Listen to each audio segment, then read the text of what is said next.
Hi, welcome to Lakota West, Firebird Stadium. I'm here with Lyman Smith, and we're going to bring you the Firebirds game against a surprising Sycamore team, Lyman. 3-0. No one expected or Sycamore to be 3-0 at this point, coming off an extremely big win last week against Princeton. 3 Division I players on Princeton held them to 13 points, so defensively they've got a good defense, which is what West wins on. Lakota West, this is going to be an interesting game. It's a tale of two teams or two different philosophies. Sycamore does it through the air. They have 593 yards, leading the GMC with the 2 top receivers in the GMC. And here goes the kickoff. It's going to be a little squib kick, not allowing them to return it. But it's going to be interesting tonight to see how they do it.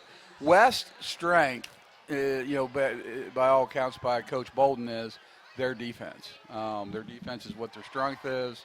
They're kind of learning the triple option. They're not even really running it. And tonight they're going to do it with a freshman.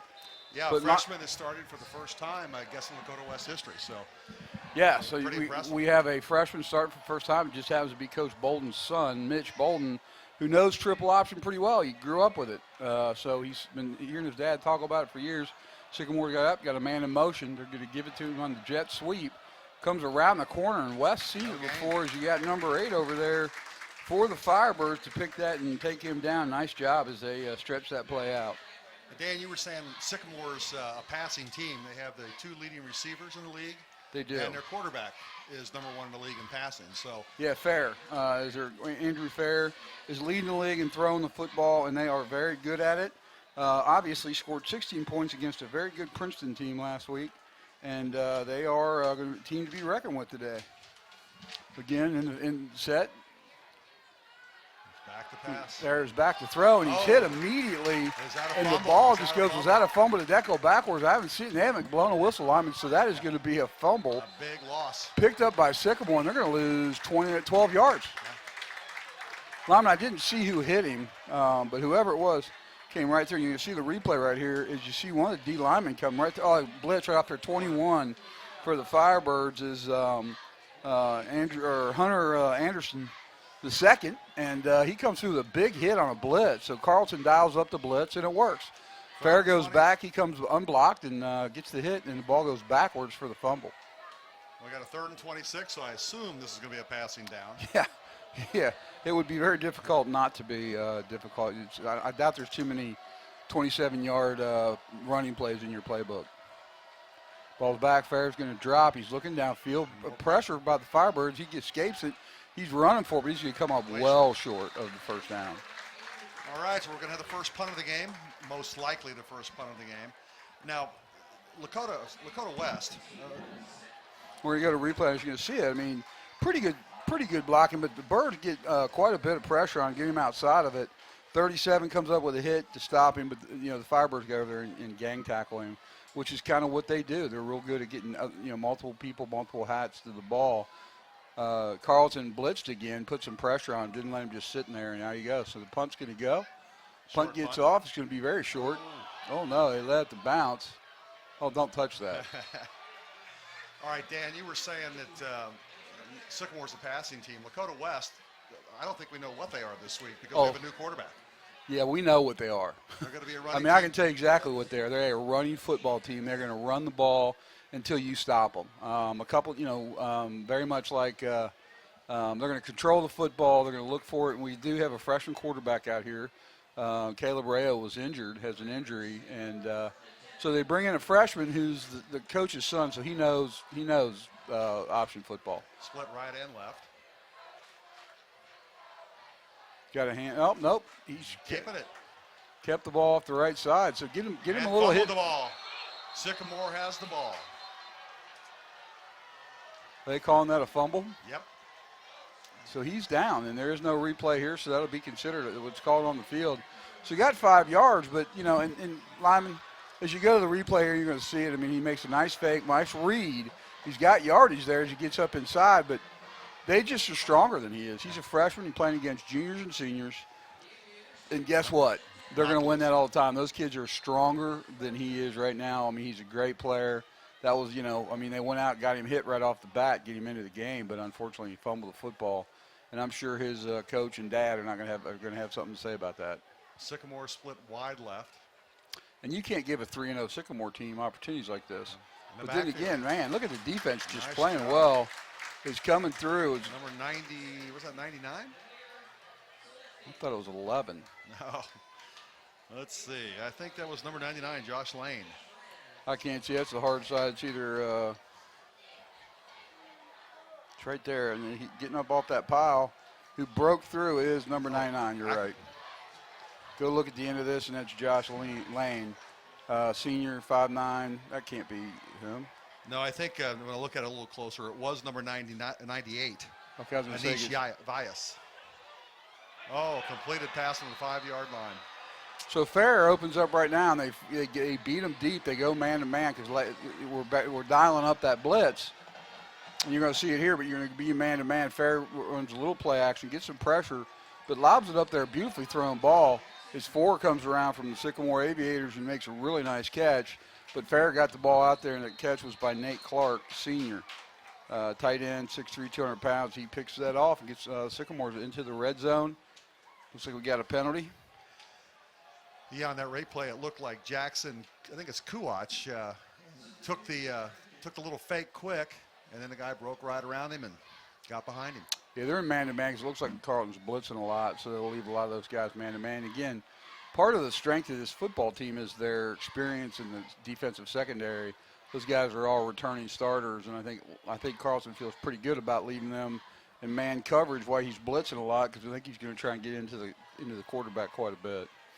Fair back, man in motion, sets to the left. Fair takes the snap, and he's running a direct snap to the left, trying to get outside, and he's going to go in pretty much untouched. So Fair takes it on, just basically doesn't even fake it. He just takes it and go. Looked like a single wing out there, Lyman. He just took the ball and went.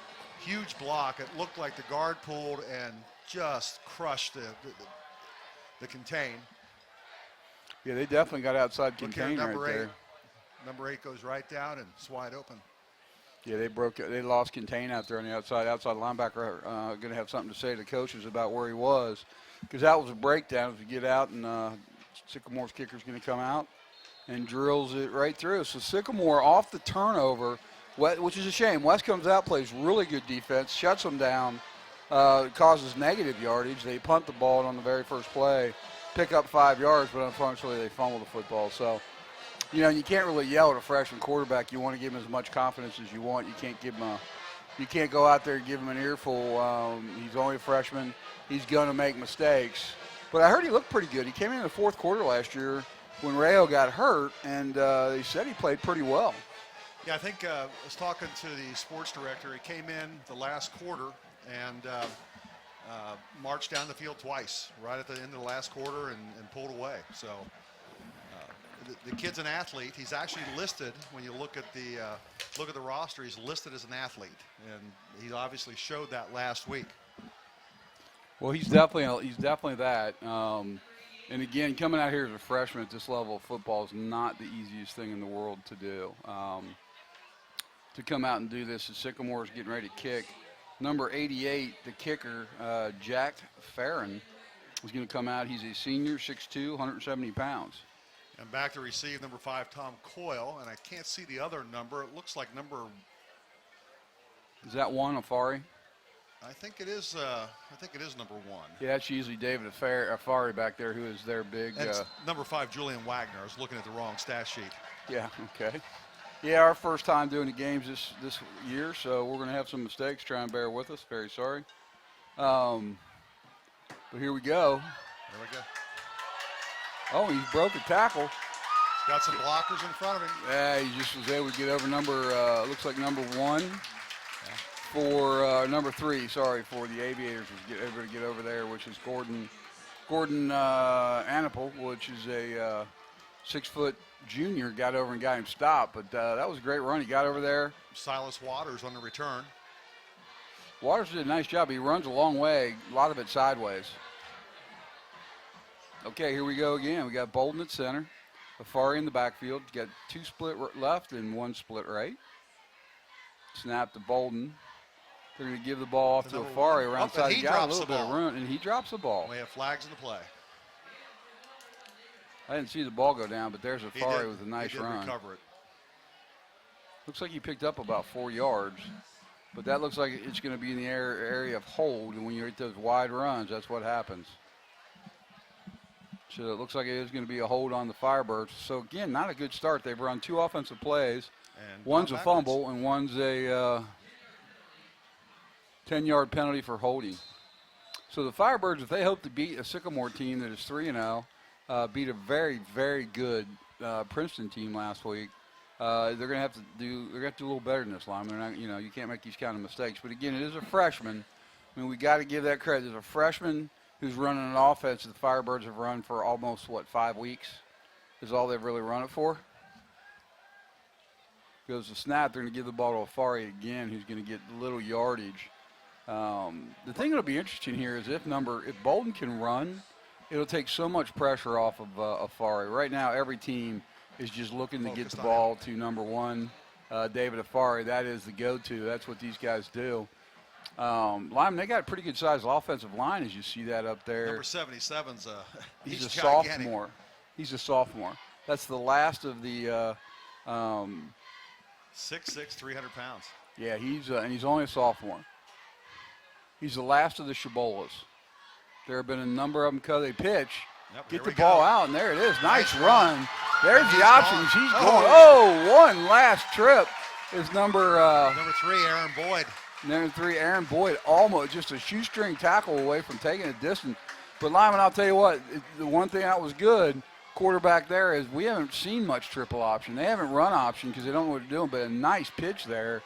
Bolden takes a shot. But, man, Boyd goes down the field, and just that tackle away from maybe taking it the distance. But nice pickup, good for the Firebirds to kind of turn it around, turn something good, which is this offense. It's high. When you run option offense, Lyman, it's high reward, high risk. Very high risk, but it's very high reward, and that's the option. I saw Coleraine win a state championship, and they fumbled 6 times in that state championship game and won 56-10. Nice pickup. So the offensive line moving the Aviators off the ball. Defense for Sycamore not very big. They have, with Shabola 77 out there at 300 pounds, and here's a replay. You're just going to see him push Shabola at guard, getting out there and reaching the linebacker and pushing him by the play. And if that linebacker's not in position, that dive plays there all day long. I mean, you got to have a linebacker take dive, and if he doesn't get there, it's going to be a long night for the Aviators. It looks like they flipped number 77 from the right side to the left side. They do. They flip him around, but they don't. There's no that I can see nothing. They don't run that way every time. No. While Sycamore comes through, makes a really nice pickup there. Number 26, Nick Stevenson comes through. He's a senior linebacker, 5'11", 192. Makes a nice play. Comes through the gap.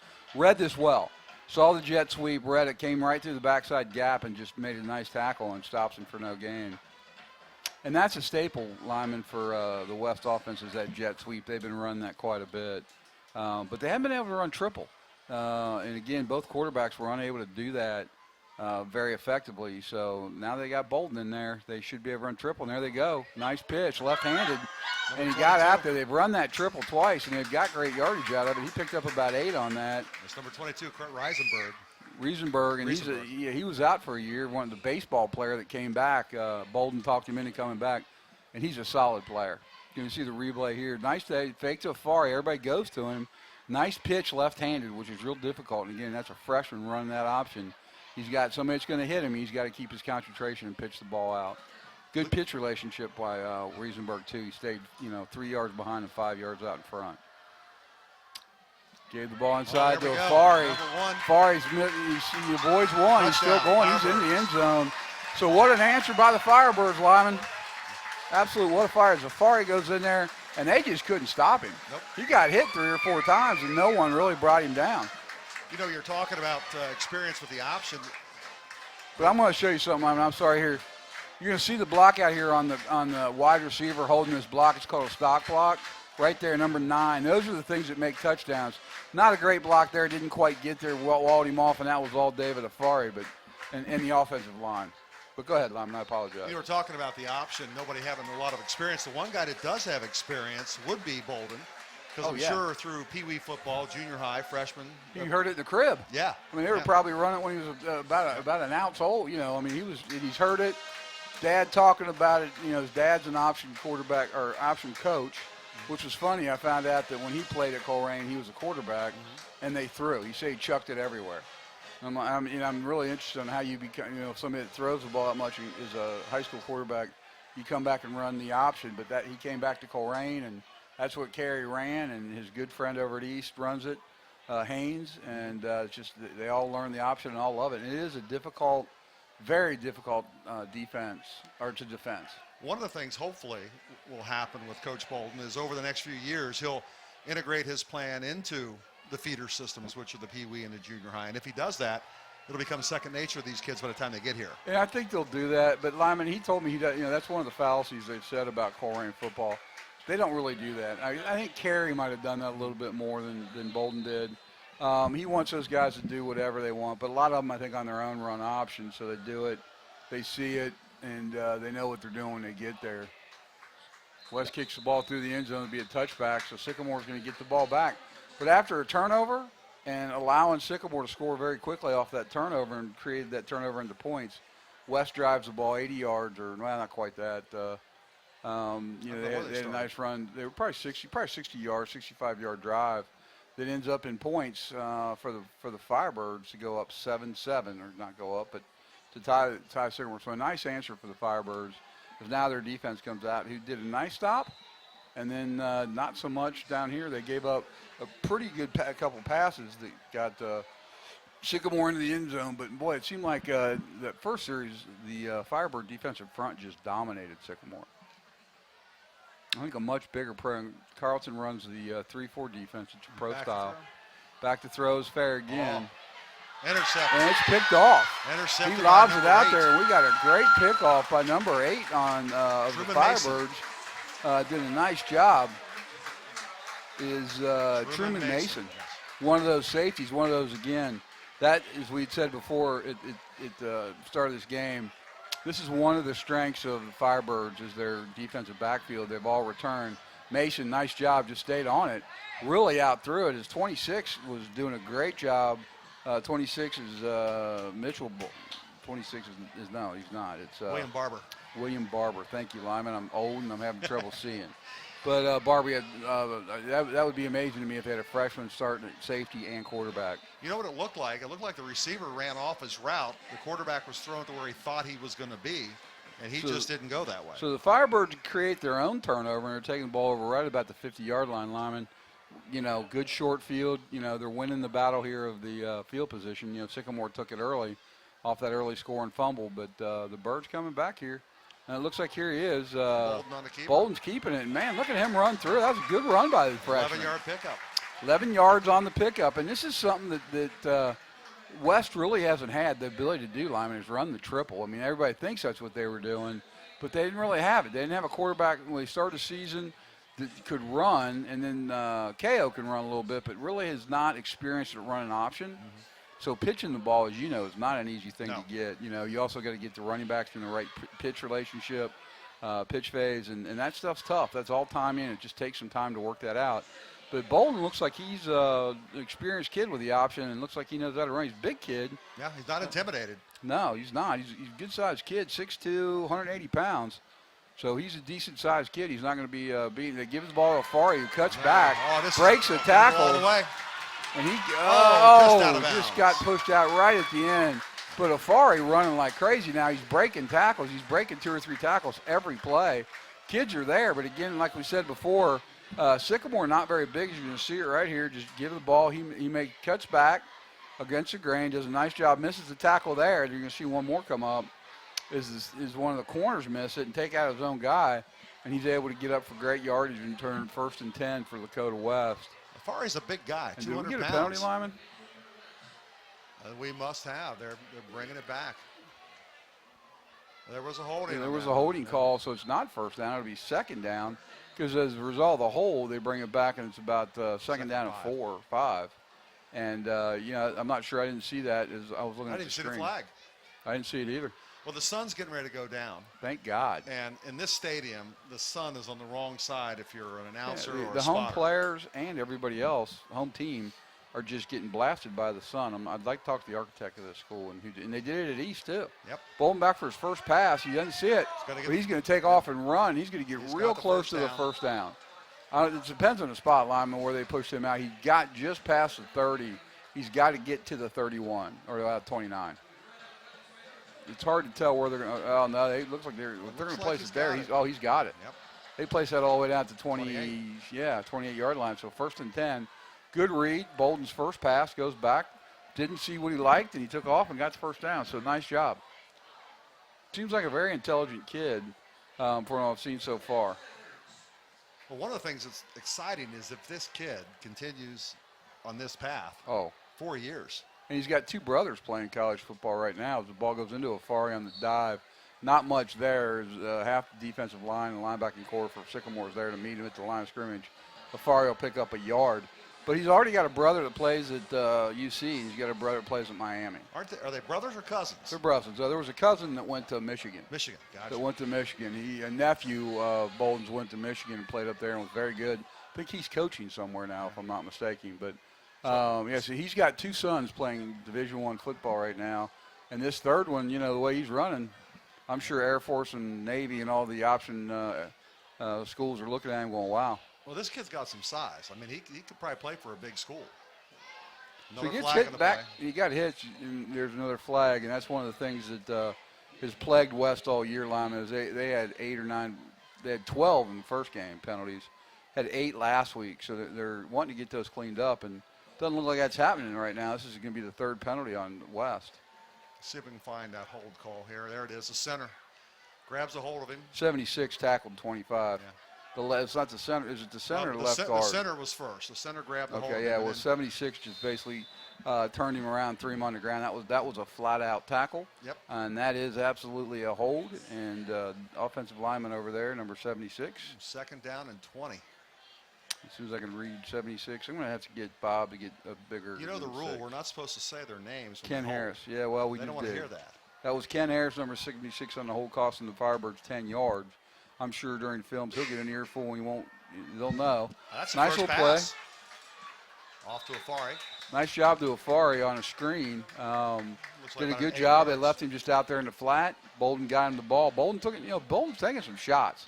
He's taking a hit on almost every play. That was an 11-yard pickup. Yeah, Riesenberg goes and they fake the jet sweep, and they hit Afari out here on a nice play. I mean, he fakes in the line and just kind of drifts it out into the flat.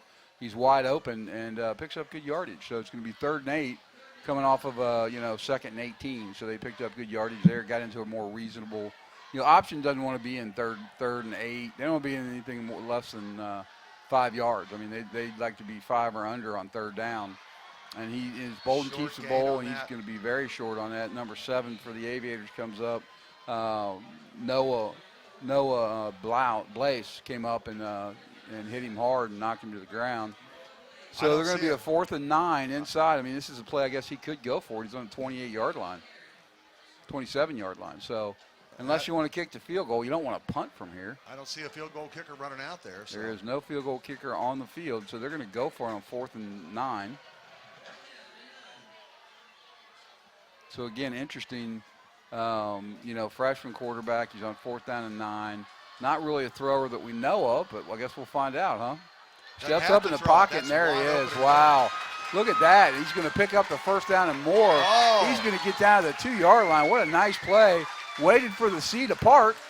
Gets back, drops back, looking downfield for a receiver. Nothing there. But the C parted.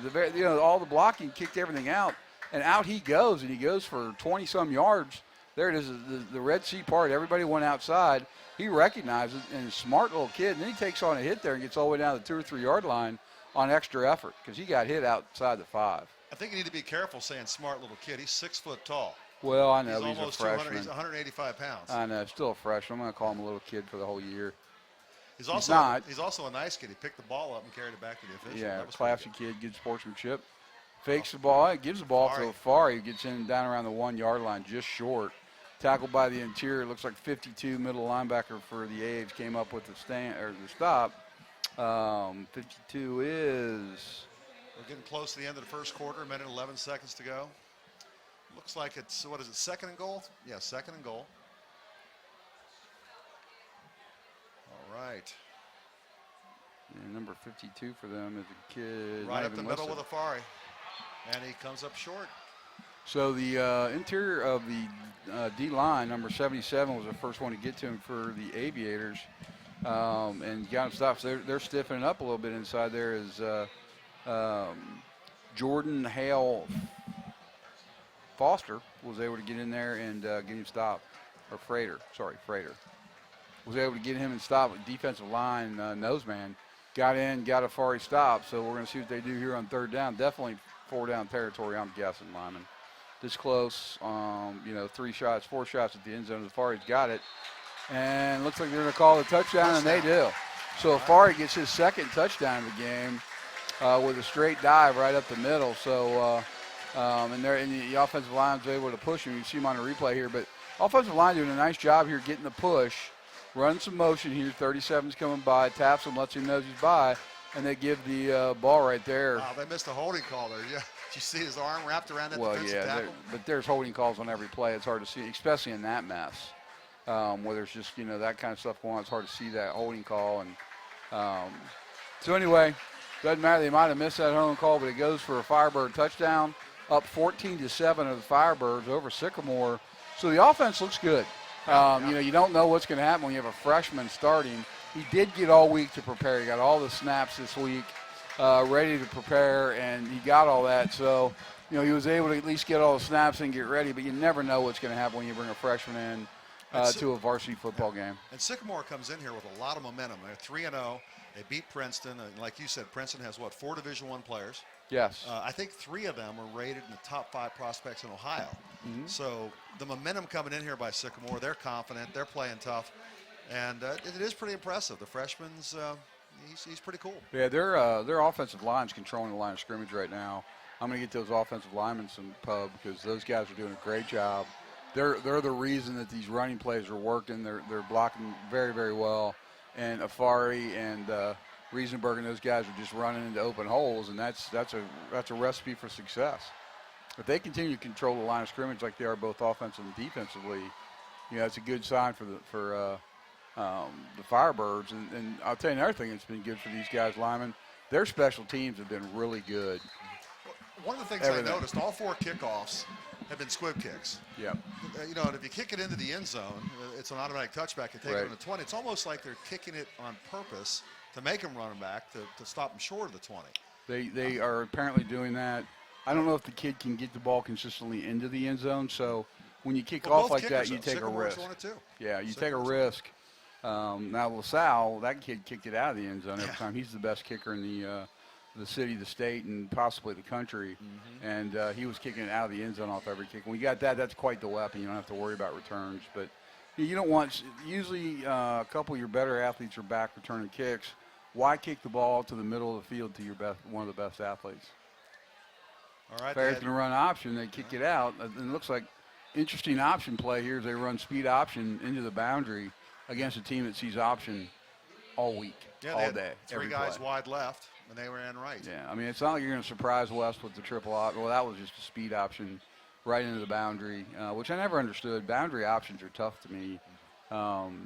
You got that extra player over there. I mean, I realize with formation you can unbalance the defense to away into the wide side of the field, but you get the extra player to call the sideline.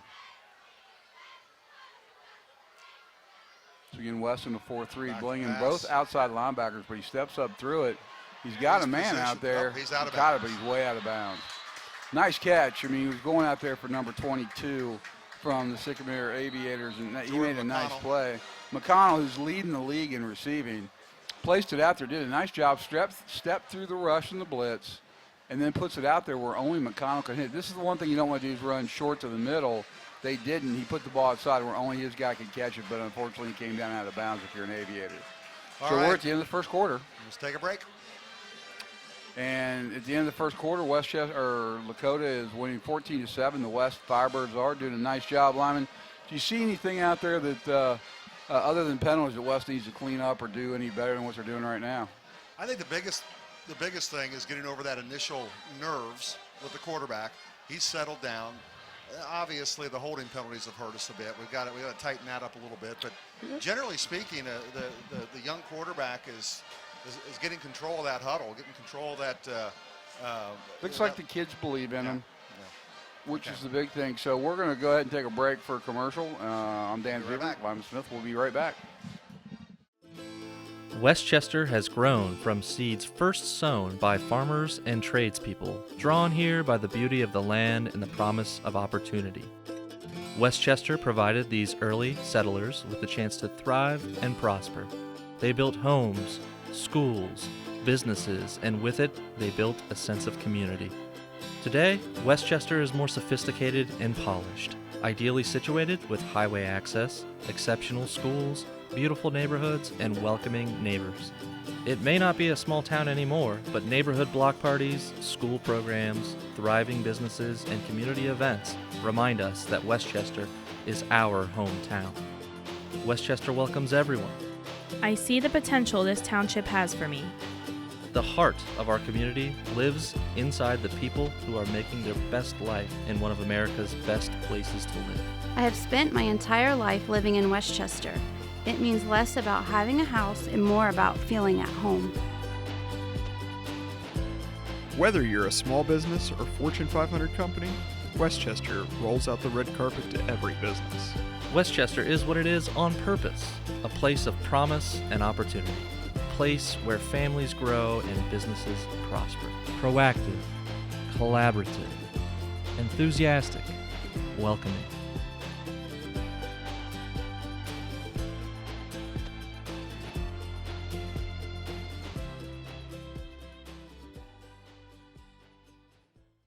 We're back from the thing is Fair takes a snap, the shotgun snap. He's back to throw, and the Firebirds are in there right there, and they knocked the ball down. Looks like one of the Sycamore receivers, number 8, was able to catch it, but the ball was knocked out of his hands. He wasn't going there, but that was very dangerous for Sycamore. Is very, William Engel, number 8 for Sycamore, was able to catch that ball.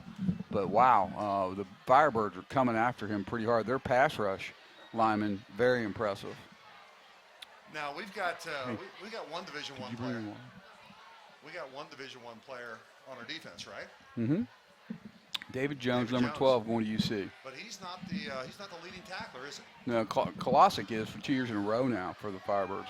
Number 3 picks it up, which is nice. Nice job, just getting the ball, going straight up the field. Aaron Boyd. Aaron Boyd had a nice play offensively in the first half too. Boyd doing a nice job tonight, but that's a great thing to see from them. And like I said, I continue to be very, very impressed with the special teams play of the West Firebirds. In the past, Lyman, that's been a bit of a problem. They've had some, issues on special teams, either A, not getting them onto the field in time, or B, just giving up, a touchdown or not playing well. Now, Dan, I didn't see the LaSalle game. I know that LaSalle got on top of us pretty quick, but they tell me Lakota West came back pretty strong in the second half. Well, West played good starting off the beginning line. They held the ball for 9 minutes and 20 seconds on the first drive. Mm-hmm. Drove the ball down the field. Oh, the ball's fumbled. Looks like West recovered. Yeah, Bolden was able to get onto it, but just exchange issue there between Bolden and couldn't quite tell if that was a Fari or not. But there was definitely one there, and so anyway, but they didn't score. They missed a field goal, and from there on, the first half it just didn't play. West gave up a bunch of big plays, and that's the thing they had to clean up. I mean, quarterback run of about 40 yards set LaSalle for their first touchdown. They hit a couple big passes. There was one really good pass. It was such a good reception that Bolden walked onto the field and shook that LaSalle's hand. Because we got a little wide toss out there to Riesenberg. Riesenberg picks up a short gain. So it's going to bring up a 3rd and long after the fumble on first down and a loss of about 5. But outside of that first game for maybe 2.5 quarters there, right, they were a bit dominated by LaSalle. Lakota's played pretty well. Yeah, offensively you could tell they were 3 of 25 passing against LaSalle, which didn't help. The running game, LaSalle's got 3 or 4 Division I players too. I mean, they're very good. They came back and beat Mason 31-0 following week. They're 3-0. That's going to bring up some fun GCL competition with Elder and St. X and teams like that. So that should be fun to watch. They go back. Bolden's looking to throw. Right. He's flushed out. He's rolling to his left. He's going to pull it down and run. He picked up About About 4 yards back to the 5 original yards. line of scrimmage. Going to bring up a fourth down at about the 46-yard line. So what do you do? They're going to have to punt. Yeah, I would think so. At 46, your side of the 46, you want to give yourself some good field position. The defense has been playing great. Bolden's run the ball well. He's dropped back to pass. He really hasn't thrown one other than the screen to Afari. Afari caught it and got yards after the catch, kind of a thing. Gavin, is it pronounced Bowie back to punt? Yeah, this was the original starting quarterback, so you never know what could come out of this. This kid's a throwing quarterback, and he can punt the ball pretty well. That one didn't go quite so well, but out of bounds at about the 30, it looks like 33. Yeah, not such a great punt. Well, that's not too bad, though. After I The just way talked the about how, defense is playing. yeah, exactly. After I just talked about the special teams and how well they've played this year, we get a bad punt. But, that really netted out to being about a 20-yard punt. That's like what the Tomahawks did, didn't they? Give you 20 yards or something? Oh, no, we had a kid, though. He Oh, used yeah, to we punt could about punt. 40 yards. But didn't they go to where if you wanted to punt, you could just tell them to take it 20 yards or something? Yes, take it 20 yards or you could punt it. We would punt. Kenny Harper. Yeah. All right. So we've run up inside, and again, the Firebirds in front. Seems 3, 4, 5 linebackers up there. As you see people coming off the bottom of that pile for the Firebirds, number 33, to make that stop. But they're really, really playing well. Let's see here. The quarterback for it's Andrew Fair, right? Yep. It kind of looks like he takes a quick look and then drops his plans and runs. Jackson Kuwatch, lineman, was the guy that made that play, number 33, inside linebacker for the Firebirds. But that front seven is playing very good for the Firebirds right now. They're getting pressure on the quarterback, not allowing him to throw, and there's no running room there. He might have lost a yard. You can just see there's no one's going anywhere. And coming off the pile, there's number 11 for the Firebirds, making that tackle, which is Garen Carter. Number 11 comes up. He's the last one off the pile, but there's a giant pile there. There's 5 guys there every time. They're controlling the line of scrimmage right now. Sycamore looks a little small across the front, and the Firebirds are surely taking advantage of that. They're getting penetration. They're not allowing Fair to have any time to throw the football, and that's big. Yeah, I think their biggest their biggest offensive lineman looks about the size of our middle linebacker. Yeah, they don't look very big. And our big defensive linemen are just controlling this. You see a little bit of pressure as Fair steps away. And if you give him time to throw, he's going to hurt you. That was intended for number 24 and just missed him. That's let's see, number 24. Markel Fisher, and he's the second leading receiver. In the league. Markel Fisher is the second leading receiver in the GMC, trying to go to him just a little bit outside, couldn't handle it. And unfortunately for Sycamore, it's going to cause them to punt. Outside of Princeton, who Sycamore played this year? They played Loveland and beat them 50-20. Right.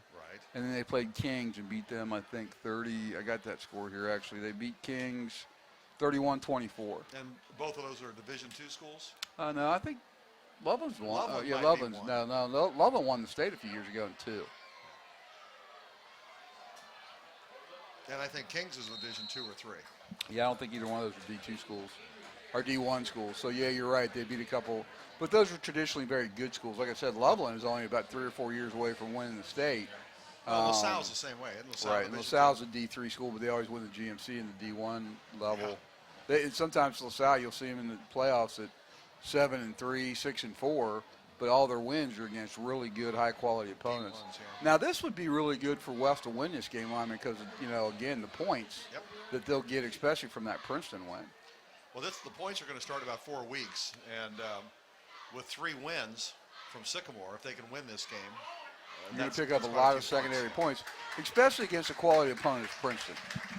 But right now, the team to beat in the GMC, well, until someone knocks Coleraine off, it's always going to be Coleraine. They've got one loss to a really good St. X team, 21-14, I believe that game was, and it was a good game. But and Dayton, Coleraine beat a traditional powerhouse in Dayton Wayne. So they're no slouch, and Fairfield looks like they're pretty tough. They're leading they're leading in quite a few categories. Right. Ball's got a little bit of a option. Here he's giving the ball to Afari. He kicks it outside. I don't think that's the way that play is quite designed, Lyman. That looked like a straight dive off the option.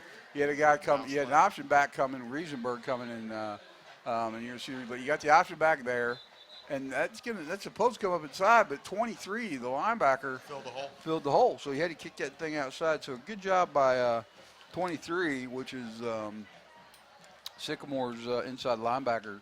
Did a really nice job there, stopping up, making that, bouncing that play to the outside. You don't even want to try to say that name, do you? I'm not. It's Giovanni. We'll just call him Giovanni or number 23. But I'm not trying. With a name like Z-Rank, I have a lot of respect and not trying to butcher a last name. Oh, my Lord. All right. What do we have here? Second down. Mujania. I'd just say we quit on that one. Yeah, I just think we go with him. Dropping back the pass. Giovanni M. Oh, he has a guy wide open. Wide open. Nice. And he got him. So his first pass. Touchdown. That's Afari off the fake dive. Did they give him the touchdown on that lineman? Yes. I think he was down. I think he. I have to see a replay of that. He might have rolled over top of the Sycamore player. You can see the replay right here. Little play action. Back he goes. Looks off. Nice job. And throws the ball to a wide open receiver, which is Afari, the dive back, and it looks like, yeah, he fell on top of the Sycamore player. That's a touchdown. Yeah, he got behind Rasheed Harris. I didn't see the other number. Had about a yard on him, but You got to like it. And he dropped that right in there. Lyman, good to see. Last year, Lakota West did not throw a touchdown pass. They only scored 7 touchdowns the entire year, and no one could. That's got to be the first time in the history that a team's not one passing touchdown, and they didn't throw one this year until the second game of the season. So that's good to see the Firebirds opening up that pass game, which means it's tough for teams when you watch films and you see that. How do you bring 8 guys up to defend against option when you got a quarterback that can make that throw? And he made that throw very well. Oh, yeah. Afari was wide open, but he put the ball right there, led him perfectly, and led him into the end zone. So Afari picks up his 3rd touchdown of the game. 2 rushing, 1 receiving. It looks like the flag kids are working hard tonight. That's it's led by they got a thing called the Red Sea going on, Lyman. They've got the kids into it. I came to the Coleraine game and the entire student section was packed. Yeah. And they call them the Red Sea, and they are doing great. And that guy carrying that W is Andy Fishman's son. Oh, is it? That is Andy's son. He got the honor to lead the W.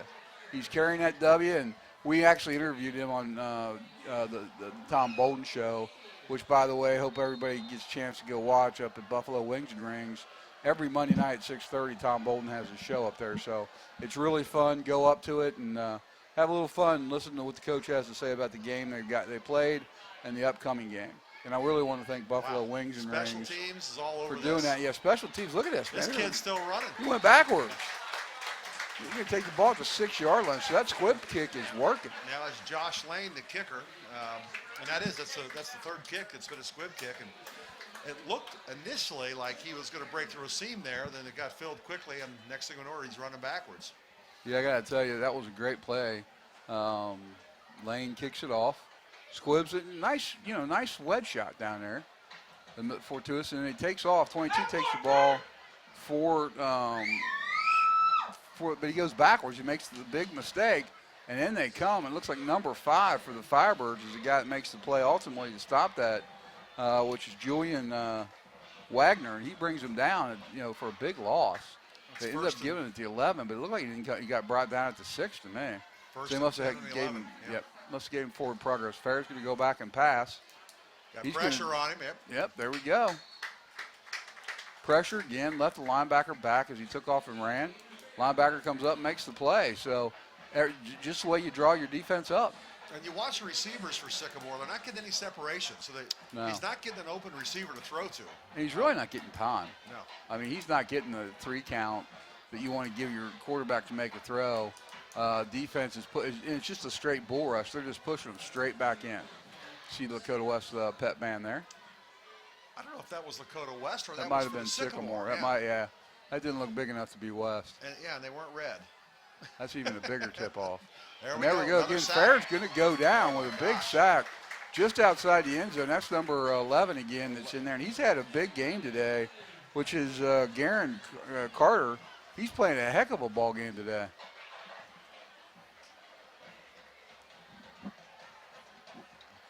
And you'll see here, he tries to get outside, but he cannot get outside as Carter comes in and does not allow him to break contain, doing his job as the defensive tackle, and didn't let him get out, didn't let him break contain, throws him down. So Sycamore's got the ball, 3rd down and 21, got a long way to go. I don't know how many plays you have for 3rd and 21 from your own end zone. Lyman, it's a tough play, especially with the penetration by the penetration defensive by line. West. They're coming again. Fair's going to get up, and he's going to go long. He's throwing way downfield. That's good coverage. Yeah, that's Is 24. that number 2? Number 2's Afari. That's David Afari's brother. He's only a sophomore, I believe. Yeah. And he had a touchdown return on the punt against LaSalle, but that was David Afari. And Sycamore was out there looking for their top receiver, number 24, Marquell Fisher, second leading receiver in the GMC. And that was a well-thrown ball. He turned his head at the right time. He did. I'll tell you, he's a tall kid. He's 6'3". He's a good basketball player, yeah. too. He's only a sophomore, but he's athletic. Like I said, he took a punt back against LaSalle for West's only score in that game. They got him listed here as an athlete. Is he playing an outside linebacker or He's a defensive corner. back? He's a corner DB. A corner, big corner in high school. Yes. All right, number 3 is breaking away, and Boyd's got it. He's Yeah. just getting upfield. And he gets to the 30-yard line. Pure effort. Look, he keeps breaking tackles, and he continues to work his way upfield. You got to give that guy credit. What a heart for Boyd as he gets hit about 5 times, and he's able to pick up another 5 yards. Look at the just pure effort. He misses there. His own guy almost tackles him. There's a missed tackle. Gets upfield, gets hit there, gets hit again, keeps going, driving those legs, and they finally bring him down about 5 yards after the first hit. looked Or like really Jordan, second hit. Yeah, Jordan McConnell hit him, and he still fell forward about 3 yards. He was bouncing off people and just getting up in front. There's that big offensive line for Lakota West who's been doing a yeoman's job. Well, we Get got 4 good minutes to field go to position. halftime. Great field position here. I think Bolden going for the neck or the throat right here. He's going to try and score. Got Boyd in motion, gives the ball to Afari right up the middle. And, that's good stuff as you see the receivers out there still blocking. And that's a sign of a good option team when you see those receivers staying with their blocks for the entire time. That's the difference between a touchdown and a 10-yard gain is when you get a good stock block out at the receiver position. I'm trying to write all the offensive line numbers down so we can praise these Yeah, we guys got a to give little them some praise. Those big hogs up front don't get anything. We got to give them Chabol's number 77, I can tell you that. Hard to miss him. 72. bit. I got 76, 65, 77, and 72. I'm just missing 55's the center. 55, all right. And there goes Bolden. Oh, picked off in the end zone. So that hurts a little bit for the second turnover for Bolden as he fumbled in the first play of the game, and now he just throws an end zone. He just threw. This is one of those trust catches. He threw the ball, hoping his receiver would come down to it, but he threw it a little long. And the safety comes down with it. Maybe a little greedy. Yeah, a little bit right there. It looks like the kid fell. That could have almost been pass interference. But he threw it, and the position was 26 for the Aviators had that, and that's Nick Stevenson comes down, senior linebacker, 5'11" on the coverage there. And he got the better of that play. And out come the Aviators again. Let's see if they can do anything, Lyman, because West has just dominated up front. They have not been able to run the football. They have not been able to throw the football. So if West can keep that up, it's going to be a good recipe for victory. Prepares back, takes a snap. He's going to run speed option. Looks up inside, just takes off, cuts it back against the grain, and he's going to be stopped there by number 8. Truman Mason comes up and makes a stop as he cuts across the grain. Pretty good play from him as he starts to the right and then cuts back left. Everybody over pursues a little bit, and he's able to pick up some pretty good yardage. So he picked up 7 yards. So we got a 2nd and 3 coming up, which is, good. If you're Sycamore, that's where you want to be. All right, A bad snap, and it just blew up in the backfield, Lyman. In comes a couple Firebirds, number 33 and 99 for the Firebirds come in and just blew that play up in the back off a bad snap. Looked like they run to try to get the ball to number 8, Ingle William, or I'm sorry, William Engel. William Engel. Well, they got this stuff. The Firebirds got the last name and then first name. Sycamore is first and last. So I'm getting a little confused on there. But 33 for the Firebirds, having a heck of a game inside. Jackson Quach, yeah, Kuwatch. Oh, that was batted down. Line of scrimmage. Good job. Looks like number 11 in there again. 11 coming up. He's having a heck of a game for the Firebirds. Garen Carter playing just an outstanding game. No, that was 55, I think, blocked that, or Oh, yeah. You're right, 55. or 50 something, maybe it wasn't 55, but he got the thing blocked down. So good job by those guys getting their hands up and knocking it down. So Sycamore forced a punt again after a good first down play. Got him to 3 yards, 7 yards out of that, and they just went straight backwards. Short And punt. this is not a good punt. Firebirds better get out of the way. Got one laying on the ground very near the ball. I thought it was going to fall down on him. I was going to say, he looks hurt. Unfortunately, number 5 for the Firebirds is Julian Wagner, and he's hurt. But more, that ball was rolling around out there, and you're like, ow, get out of there. That got a little dangerous. But not a great punt. The Firebirds will end up with really good field position on this. They're going to get the ball about right at the 50-yard line. Let's take a quick break. Yeah, we'll take a quick break. We'll be right back.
Welcome back to Firebird Stadium. I'm Dan Zieberg. I'm here with Lyman Smith, bringing you a titanic struggle between the Sycamore Aviators and the Lakota West Firebirds. Right now, Lakota West up 21-7 with 2 minutes to go, 2 minutes and 8 seconds to go till halftime. So those guys doing great, and I'm going to give you why they're doing great. It's going to be the offensive line, who is Aaron Thomas, Matthew Kruger, number 77 is Ed Bolden. I'll have to see if that's any relation. You also got Ken Harris, the second, and Tagger Shabola. The last of the Shabolas is West takes off. And number 9 on the carry. Number 9 for the Firebirds for the carry is Malcolm Reacher. Malcolm Reacher. Yeah. And he's able to pick up a senior, 5'5", 150 pounds. And he's able to pick up a few yards here. As you're going to see the replay right here. He goes in motion. So they're going to give it to him on the jet sweep. He takes the ball. Bolden goes off the other way. Has some blocking out there. All those linemen we talked about, and he picks up a good yards. Picked up about 7, 8 yards. Yeah, came up with a second and 2, so he had 8 yards on that. And then they run the ball right up the gut there, and I'm not first and 10. Up there, first and 10. A couple other good things that are going on. The sun is settled. Yeah. The temperature's dropped 6 degrees. Yeah. Feels a heck of a lot better in here. Feels a lot better than it did. I mean, it's been hot for this time of the year. We're on the 4th game of the season. To have 90 degrees game time is pretty tough. They give him the ball right there to Afari. Oh, he's got a crease, and he's gone. Touchdown. I mean, he was barely touched. He found a crease. What a well-called play. What a well-executed play. No one really touched him, Lyman. No. I think his biggest obstacle going around the edge was. You can see the replay here, but he gets a crease right here. They break it. He just sees it. He cuts up inside. Look at the blocking on this. Everybody's got a man. They're all blocking, and no one touches him. And that's fantastic. And that's when you want to go into film room and let the coach talk about what you've been able to do. Is you got great blocking there. Offensive line just manhandling them guys. The and there's closest a block guy there. was his own man getting blocked down to his feet. Yes. That was his only obstacle. I'll So- tell you what, this is, 3-0 team, a And dominating that's performance. That's kinda Afari's scary. fourth touchdown Wow. tonight. He's got all 4 of the touchdowns. West goes up 28-7. So Sycamore takes the early lead off a fumble turnover. And since then, have just not been able to do anything offensively. I mean, West has just shut them down. So the good news is it looks like Lakota West is getting better every week. They're getting used to the system. Yes. And like I said, the first week they've been running option for all 4 or 5 weeks in that first game with LaSalle, and that's tough to do. And there goes Fishman right there with the W leading as the West guys. They're going to be tired out tonight. I remember when young Fishman was about 2 feet tall. Well, I know. It wasn't that long It ago. wasn't that long ago. I think a big question is going to be, what do you do when the starting quarterback is healthy, when he comes back? I mean, the way this that freshman's playing. wow, against a daggone good well. football team too. This is not, this is not a game that you looked at on the schedule and went, oh wow, there's an easy game. No. This is a tough game. His first start, and he's got 28 points on the board in the first half. Yeah. Afari having a great game. He's making it easy, but he's throwing the football, and the thing about Caleb Rayo, very good receiver. Mm-hmm. So there you go. He's got a place to go. Yeah. I wouldn't move it. I don't know about you, but the way this freshman's playing, I wouldn't change. I mean, you hate to lose your position on an injury. That's you He's hate led that. us to 6 touchdowns over the last 2 games. 2 Yeah. at the end of last week's game and 4 here. Yeah, he's a pretty solid kid, and it'd be hard to move him off of that. And That's got to be hard for Bowen. We've all been coaches and fathers, kids. and it's hard when it's your kid. Yep. Those political things. I mean, it's natural for parents to go, oh, he's just doing it because it's his kid. I'm telling you something right now. I don't know his kid from Adam, and that kid's a good football player. I got a feeling that all the fans here would say, Coach, if you take him out, we're going to kill you, yeah. But And I don't think Bolden cares much about that kind of stuff. He doesn't seem to be anybody that scares real easy. Fair's back, catches a crossing route over there at number 22 for the Sycamore Aviators. Pick 7. And tackled by 7, but Jordan McConnell was the leading receiver in the GMC, takes the ball, brought down by 7, did you say? No, I said pickup of 7. Oh, pickup of 7, yeah, I don't think it's 7 because 7 is the guy that's hurt.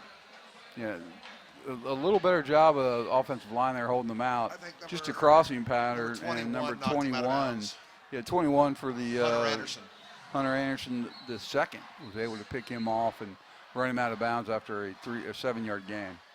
Brings up a 2nd and 3, 1:07 to go. I'm sure they're going to bring him over and say, hey, nobody gets behind you. Don't. Who cares about play action? If you're a DB, if you're one of those back 5, just don't let anybody get behind you. Keep everything in front of you and get it stopped. Don't. If the kid doesn't come to block you, he's going out for a pass. Stay with him. Don't let him get behind you, and they'll be just fine. They should take a 28-7 halftime lead.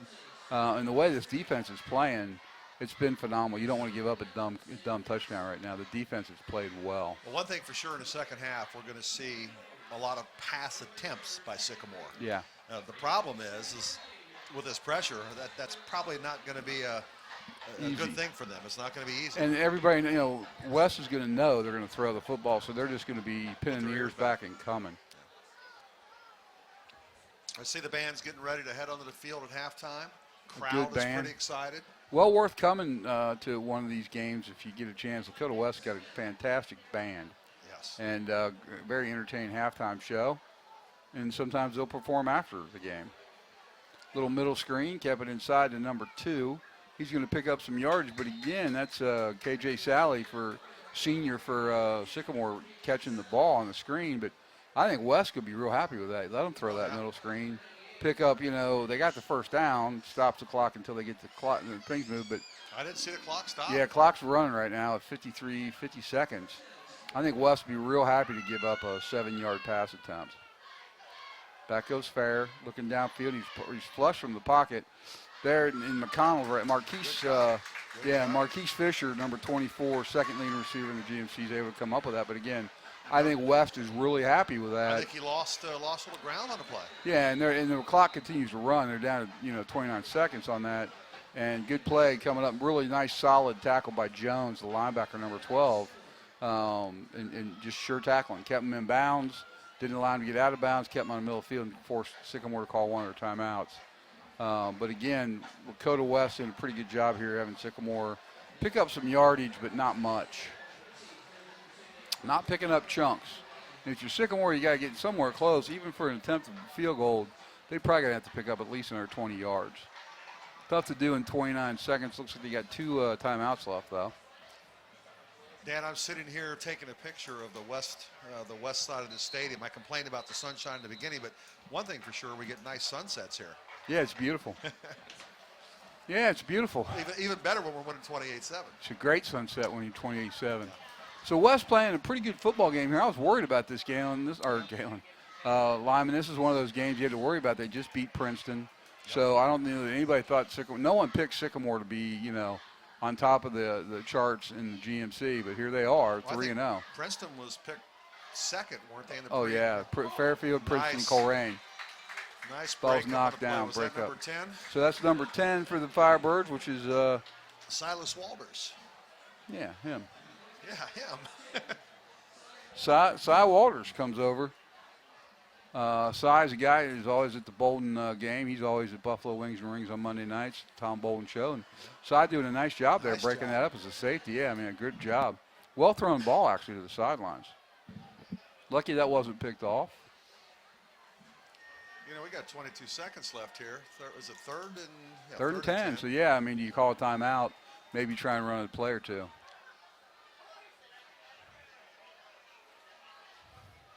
Got a third and 10. Now he's going to go down again by number 11. There he is. We've been calling his name all night. Garrett Carter has just been a man amongst boys on the defensive line for the West. As he sacks, but got to be his 3rd sack of the night. Just there, he steps up and nope, comes off the tackle, right and down he goes. 72. Yeah, 15's going to see him in his sleep. Yeah. He's going to have bad nightmares with number 11. Well, Eric Buffington, I think it's a tackle. That came off of it. He's going to ask to change positions. I would after tonight, because West Firebirds, and now what we talked about is 4th and 15. Did Firebirds call a timeout, or is this a? I think the Firebirds must have called it. Yeah, they must have called the timeout on this to save some clock. So, Bolden trying to save a little clock and see if he can get a play or a block.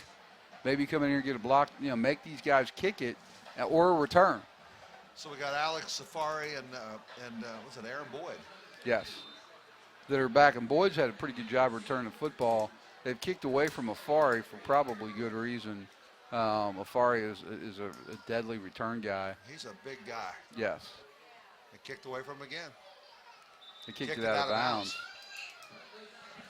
So that took 5 seconds on that punt play. So Sycamore did what they wanted, which was to get some time down. We're under 10. But West has the ball just at the 45-yard line. So they got first and basically 55 yards to go. Pretty good crowd tonight. Good picture of Waddle there on your left. He's it was the interim coach last year, and the offensive line coach has put a number of kids, namely Ryan Kelly and Big George, into the NFL. Yeah. He's got a couple kids off those West offensive lines playing at the highest level. So Coach Waddle doing a good job getting those kids developed. I was walking up here earlier. I haven't been here in 15 years. I'm walking through and I see all the old faces. I saw Waddle. I didn't recognize him. Oh, yeah, Waddle's been around a long time, did a good job last year as the interim coach, got 5 wins.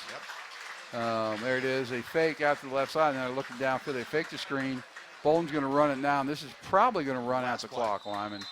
That's probably going to do it. Bolden runs the football, no touchdown there. So that's the way it's going to go into half, 28-7. I'm Dan Zeverink for Lyman Smith. We will be back after halftime with the second half action.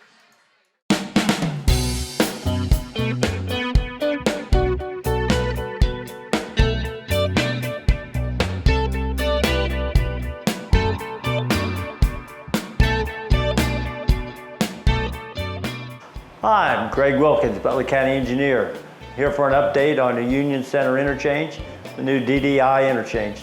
So we've moved a lot of dirt to date. We have a little bit more to move here over the next couple weeks. We're also going to be starting to work on retaining walls here in the area. We have an MSE wall that's going to be going up here in about 3 to 4 weeks, you'll start seeing large, noticeable changes in the area as those walls move forward. One of the critical components you're starting to see is we're starting to look at some of the underground work that ties in with electric metering, ramp metering, and the signalization, pouring foundation, and getting ready for that, which really all will occur pretty much at the end of the job. But all the foundation, all the underground work is done right now. Ramp metering, many people don't know what that is. You've probably seen it around. It's a signal at the end of the ramps. And what its purpose is just make sure there's good gaps in the I-75 traffic to allow people to enter into I-75 without impeding the flow. It's gauged by, there's a segment that gauges and looks for gaps and density in the traveling vehicles on I-75. So when that detects that, that will give you a red or green signal. Again, we want to thank the people of Westchester and other motoring public moving through the area for taking their time, being aware and being safe, and keeping our guys safe out there so we can get this job done quickly and get it all moving.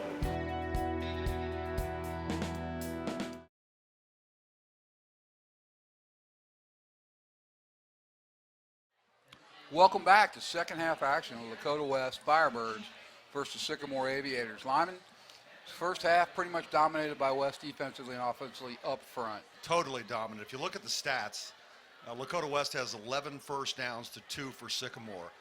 Rushing yardage, Lakota West has 223, Sycamore has -3. Wow. In an area that we thought Sycamore would dominate passing, Lakota West has 60, and Sycamore has 33. So no doubt a dominant first half by Lakota West. Individual statistics, David Afari, he's run the ball 12 times for 109 yards and 9.1 average. Wow. Mitch Bolden, 9 attempts for 65 yards. Malcolm Reacher, 3 attempts for 41 yards, a 13.7 yard average. Yeah, 33 yards on one carry. Pretty amazing. Now, pass receiving, both passes were completed to David Afari, 60 yards, 1 TD, and it's for a touchdown of 50 yards. I believe he has all 4 touchdowns. He does. Yes. He's got 3 rushing, 1 receiving, and he's accounted for 169 yards total offense. Yeah, he's done a pretty great strong. job. Having a pretty good day is David Afari. Now, Aaron Boyd's also got 31 yards in punt returns, which isn't too bad. I mean, No. haven't been able to return a lot because they're short punts, but on the tackles for defense, that Garen Carter's leading the way. He's been in the backfield all night. He has 4 tackles. He has 2 sacks, 2.5 tackles for loss. So he's definitely the leading defensive player in this game. Right. And he's all over Fair for the quarterback from Sycamore. This is a good Sycamore team, Lyman. They came in confident, 3-0, coming off a very big win off a very good football team in Princeton. Again, really surprised me because Scott Dittillo, the quarterback or the coach here at Sycamore, does a lot with not much. You know, Sycamore has never, have all the great athletes. I don't want to say they're not, but Dittillo's always got Sycamore in the mix in the GMC. They're always a good, they're always well done. Well, they're going for their 4th straight winning season, and their worst season in the last 3 was 6-4. They've been an 8-win team and I believe a 9-win team 2 of the last 3 in years. a very difficult league. Yep. And West is just handling them as they're kicking off.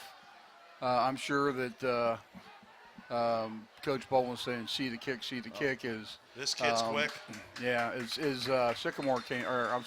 Centerville came out with an onside kick in the second half and kind of led to a change in momentum. So I'm sure that Bolton was telling those guys, see the kick before you fall back.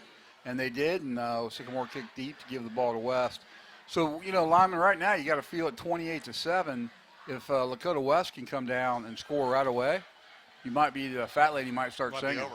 Yeah, it might be. I mean, the way that the West defense has played, I can't see Sycamore scoring 28 points to go ahead of them. They would need 4 touchdowns to go ahead right now, get to 35, without West scoring again. And West offense, led by a freshman quarterback, Bolden, there he goes right there, and he hands the ball off to Afari. He makes the turn. And he's going to pick up a couple yards. But Bolden's not known for taking his foot off the gas in Coleraine. No, So normally when they come out, their plan is if they can beat you 58-0, they'll beat you 58-0 on a fake field goal last play of the game. Number 23 back in the backfield kind of gummed that up a little bit. Yeah, that was a tough 21 for Sycamore. Came up and made the play, which is Justin Williams. But man, I'll tell you what, he won't, and he's a competitor. And if You don't want to get beat bad, get better. Yep. That was not a great handoff there. The exchange was a little weak. Nice run. And Afari makes a nice cut right there. And boy, Afari's running hard. He's doing everything. Like we said, 169 total yards, 60 through the air, 109 on the ground, and he's just adding to those totals. On the last two, he goes up and picks up the first down for the Firebirds, brings up the first and 10. And, Bolden playing pretty poised for a freshman quarterback, don't you think, Lyman? I mean, solid. He's can really you see solid. anything that, he could, outside of that first fumble, obviously the interception, but on that interception, his guy got knocked off the ball, knocked off the route. So, he's thrown the ball pretty well. 2 out of 3. He's run the ball exceptionally well. He doesn't seem to have any warts. I mean, the guy doesn't look like a freshman.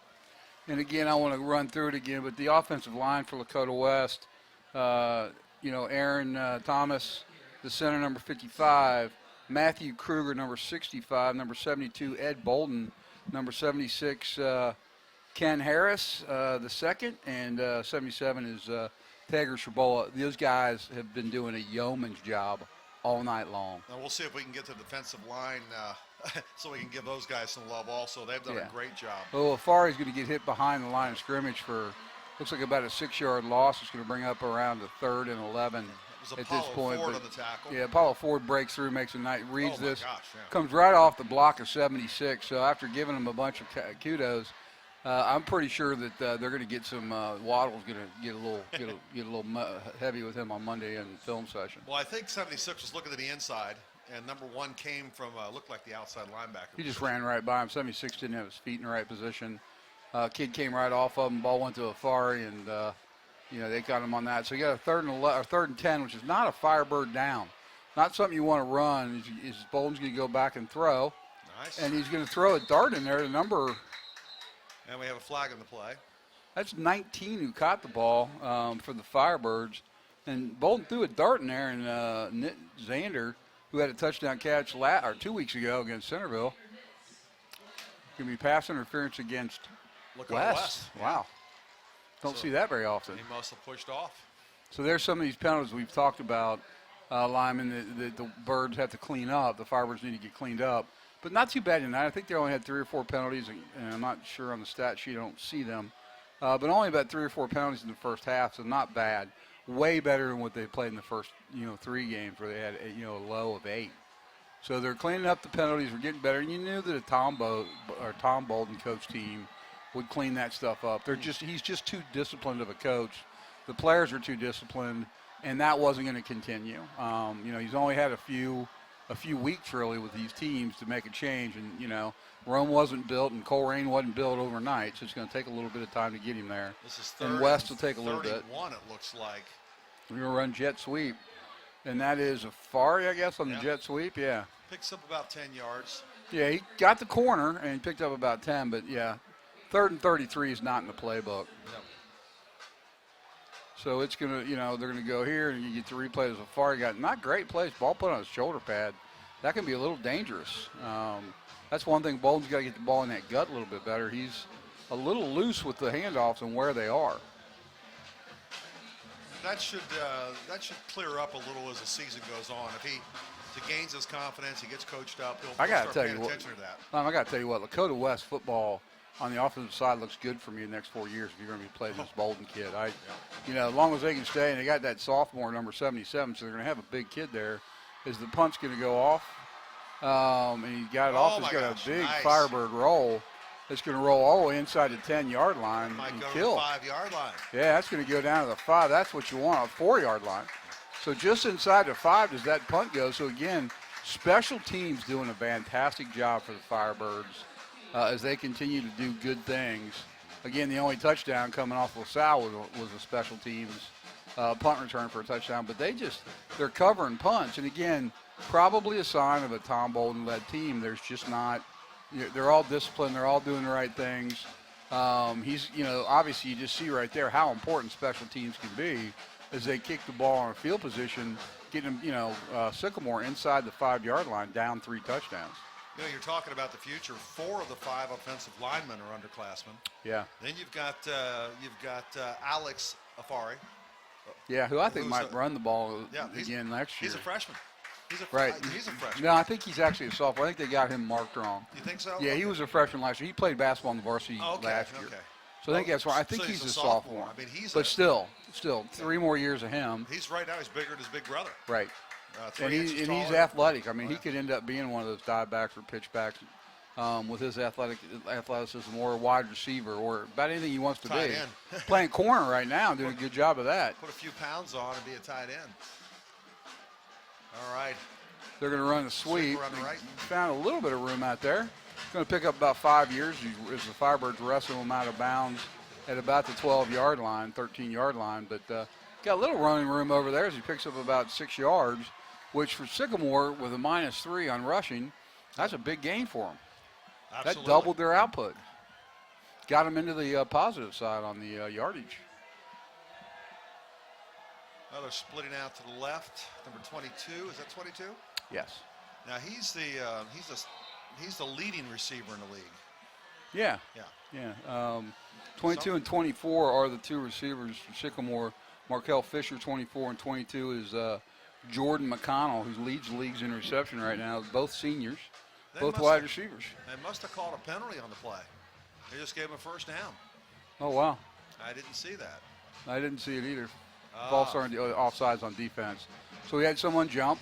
There's, again, one of those penalties that they'll have to get cleaned up as they run, looks like backside, trying to run some counter, get all flow going out the left, and then trying to run on the boot back other way against counter. Looked like Lakota Isaac West Kaliski. not have, collecting the number 1 tackler for the Firebirds 2 years in a row now.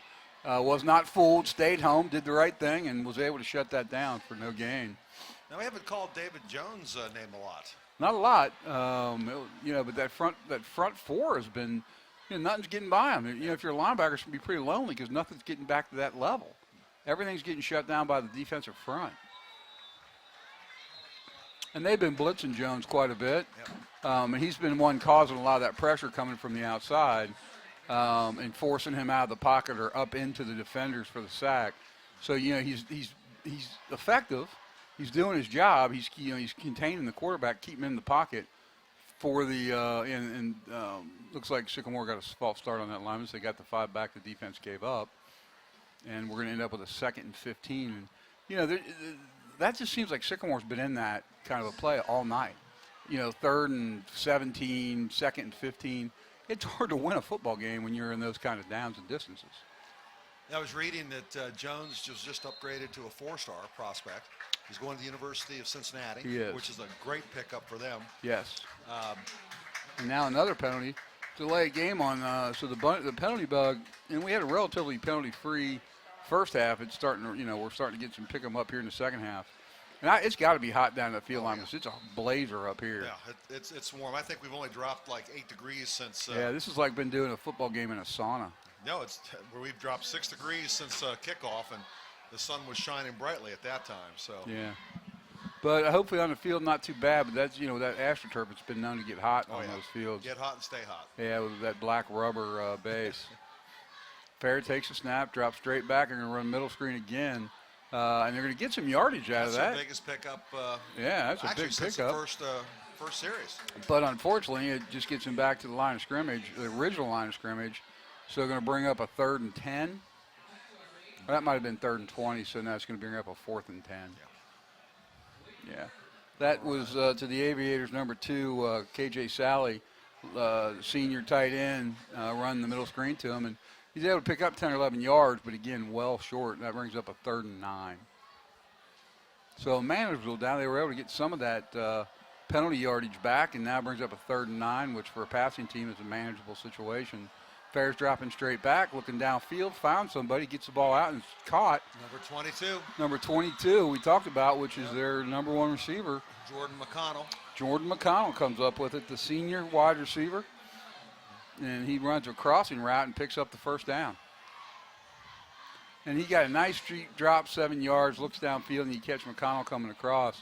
Defended there by number 8, looked like, for the Firebirds, which was It's a nice run up the middle there. Truman Mason on the coverage of that. Nice pickup up front. You don't see that very often.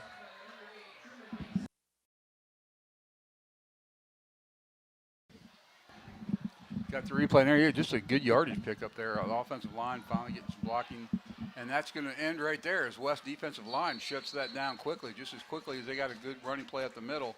They try to hit that again, and there he is, 33 for the Firebirds coming off the ground with another tackle. And he's had a great night is Jackson Kuwach.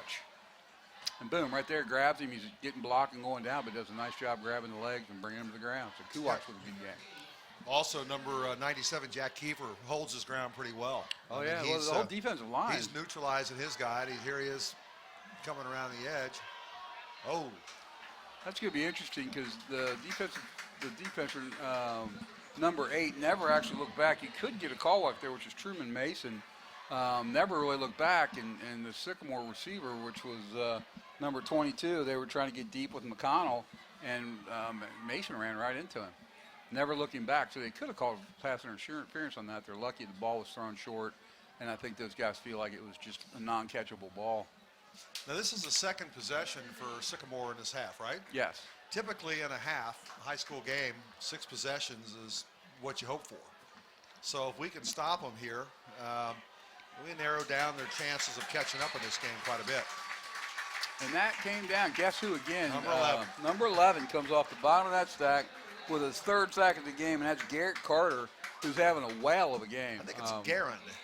Garin? All right, it's Garin Carter, yeah. I can't see this. Is it Garin?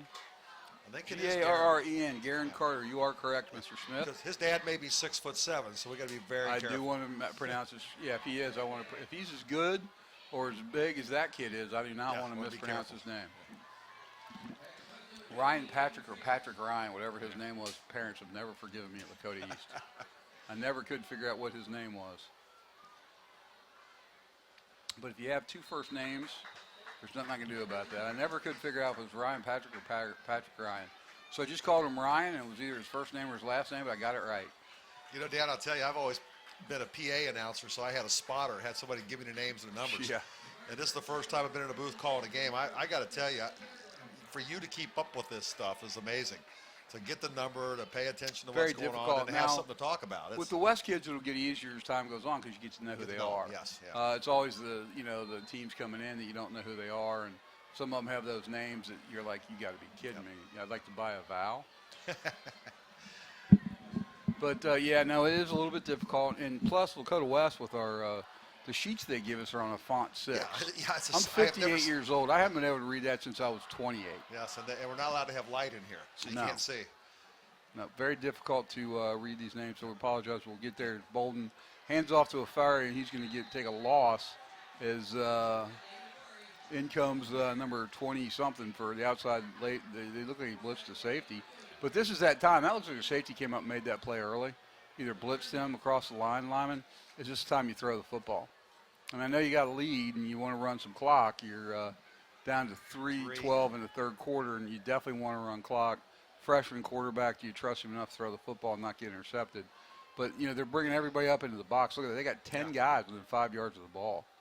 And they hand That's it off. tough to run on, as you see now. They've made some adjustments halftime.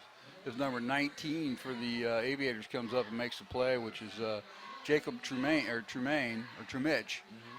But, he comes up and makes that. But there's 10 guys. If you look at this, there's 10 guys in 5 yards of the ball, which means, a pass down the middle, a tight end, something down the middle is going to be wide open. There's just no one there to cover them. It looks like you got 2 safeties, and one of those safeties are coming up. They, too, look like they're running. Well, they're running a 5-man front, looks like, 4-man front. So they're running 4-5. Yeah, there's at least right now 7 guys up on the line. Yeah, there's 7 right there. Yeah. And then everybody else was in 5 yards of the ball. And there it is. The pass right down the middle. And he caught it. Riesenberg caught it. Almost got picked off. Nice job. But that's what we were talking about, Lyman. Right down the middle, splitting the 2 safeties. And I'll tell you, little Bolden throws a little dart, doesn't it? I mean, that had some zip on it. So this kid can definitely throw. Not your typical 4th running back. But he threw it in there. Almost got picked up by 19. But Riesenberg gets the ricochet and picks up quite a bit of yardage. Picks up the 1st down. And another completion by Bolden. And, again, I just seem to be impressed with this kid. He throws the ball hard, right where it's supposed to be. Again, that almost got picked up. 19 Jacob Tiemann just almost picked it off, but Danny, got through him, and Riesenberg kept concentration and got it. Dan, the important thing is we're throwing a pass when everybody says they're going to run the ball. Right. And we show that, and it gets on film, and when they play a Colerain and they play a Mason, they play a Lakota East, they've got to pay attention to that. Well, So, right tonight, Sycamore's got to pay attention. It looks like we got a Firebird down on the sideline, which is a Safari, and that is what you don't want to see if you're Lakota West. Hopefully that's just the wind got knocked out of him, and he's tired because he has been carrying the loaf a lot tonight. He only carried the ball 16 times last year on average, and this year he's averaging about 23 to 30 carries. Yeah, and I'm hoping like he just fell on the got ball smacked, and knocked the wind out. He looked like he might have just fell on the ball, knocked the wind out of him, and hopefully that's all that is, because that's a big portion of your offense right there laying on the ground for Lakota West. And I'm sure Tom Bolden's are going, whoa, don't like to see that. No. You don't like to see anybody hurt, but certainly you don't want to see a guy that carries the ball 23 times, catches it probably 3 or 4 times. I mean, he is the offense. He's got all 4 touchdowns. It looks like they just knocked the wind out and they're getting him up. So that's good news. He looks like he's standing up on his own. Probably just got the wind because looks like he landed on the ball. I mean, he went down, had the ball right in his stomach, and he went straight down on it. So hopefully he just landed on the ball and got that. But there's a collective sigh here at Firebird Stadium when he stood up and walked off under his own power. I'm not even sure who the guy is that runs behind him. I guess we'll find out. My guess would be probably Aaron Boyd, number 3, pretty quick kid. Yeah, they don't get him in there. It looks like we're going through number 23 for the So Firebirds, which is Aiden Miller. and he's out there to replace. That's quite the guy to replace. Go out there to have to replace number 1. Uh-oh. Yeah, that looked Little bad false from start that's there. going to be a false start. Another one of those things the coaches have to get cleaned up, because you can't really do this against good football teams. You can't have a lot of penalties. Yep. You can't give up 5 yards and go backwards against good teams. You're going to have a hard time beating those guys. Fairfields, Princeton, those guys will make you pay for those 5-yard penalties. I noticed these refs really don't give you any indication of what happened. No, I didn't see Didn't they them used to there. do that? Yeah, they always did, and they were doing it somewhere. That was a illegal procedure call on the Firebirds. Well, I thought they used to click the old microphone and we'd hear it. They do. They normally do. This crew's not. They set that ball and had these guys running the play in about 4 seconds. We got 32 seconds left in the third quarter. Third Lyman, and 10. I saw a team play, Division III team, called Quincy out of Missouri, played Central State. Watched that game, had a friend playing for them. I have never seen a team play that fast. Really? They ran 58 plays in the first half. They ran well over 100 plays for the game. And they're calling the play as the players are on the ground. Bolden comes off. Looks like number 25 for those guys or Sycamore. QE Williams is going to come in, a junior defensive lineman, come in and make a save. But and down goes Bolden for his first sack of the game. That really wasn't bad pass protection. I mean, No, from he a had, time point of view, he had time, and he just didn't step off to the side on that one. And he did a good job swallowing that, not throwing the ball up for an interception, making turn a bad situation to really bad by throwing into coverage and turn into a pick 6 or something. That's a problem. All right, it's the end of the third quarter. Lakota West 28, Sycamore 7.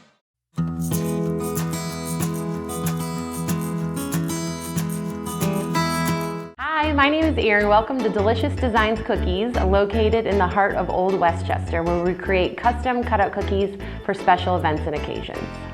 So I'm located at 8779 Cincinnati Dayton Road, right in between Bike Fix and Queen City Running. I love this location because it's so close to home and it has a real community feel. The reason I like this space here in Old Westchester is I have a place where I can do kids classes and birthday parties as well as custom cookies.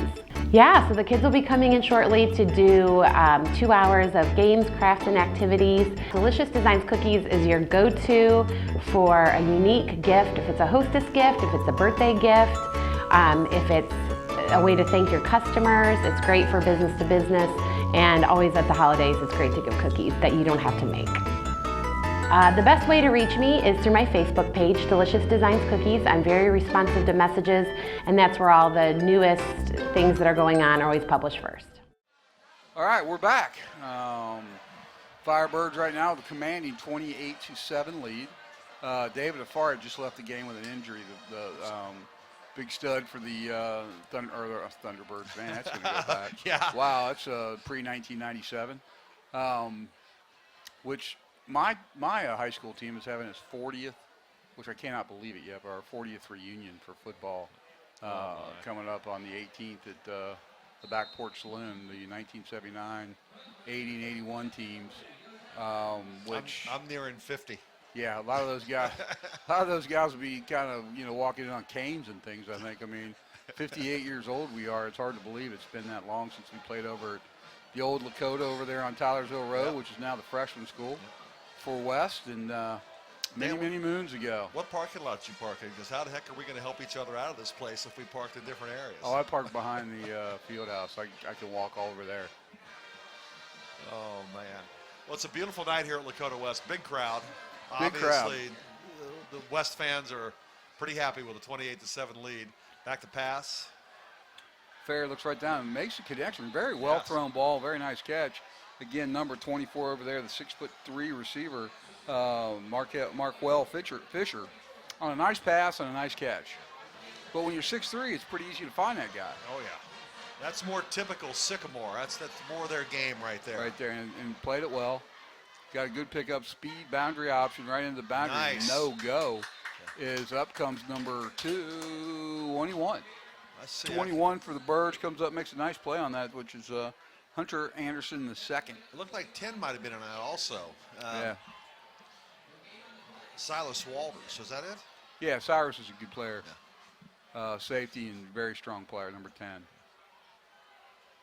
Yeah, we got to slow them down here. Again, when you got a 3-possession lead, you want to limit the number of times they have the ball. If we can slow them down and if they do score, make it Hunter's be a coming slow off, and score. Hunter, look nice. at that. They're going to call a horse collar, and I don't know. That's tough. It looks like he had a shoulder pad. Yeah, and they're going to call a health, but that was Hunter. No, that was David Jones. Or David Jones, I'm sorry. That's what I meant to say. David Jones. That was David Jones on that play. He comes in. You were just talking about where he's been. Well, here he comes on the blitz. Up steps Fair, and he got him. That's not a horse collar. That's not a horse collar. That's not a horse collar. He's got him on the shoulder pads. Yeah, Top of the shoulder. That's not a horse collar by any stretch of imagination. And it looks like they're going to call it, though. I think that's a bad call by the official. I believe it was, and I'm sure Coach Bolden's going to go out there and give him an official. One thing for sure, David Jones is strong. Wow, that was a one-handed takedown there. Yeah, one-handed, just straight takedown.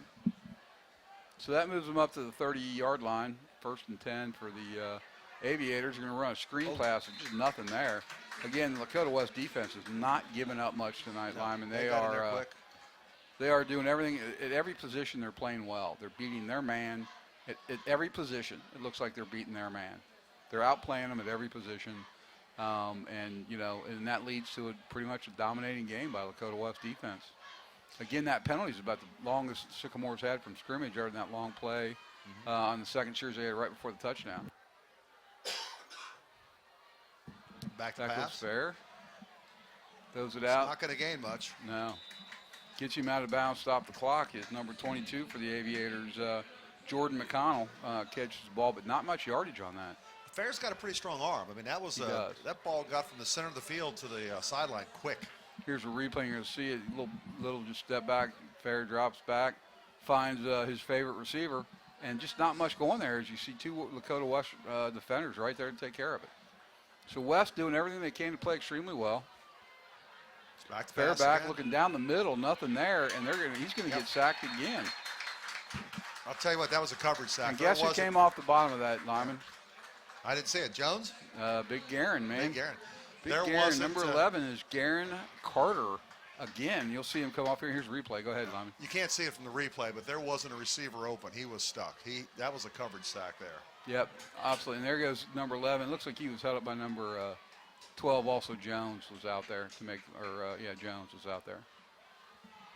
So Jones caught him, and Garin came up and cleaned it up.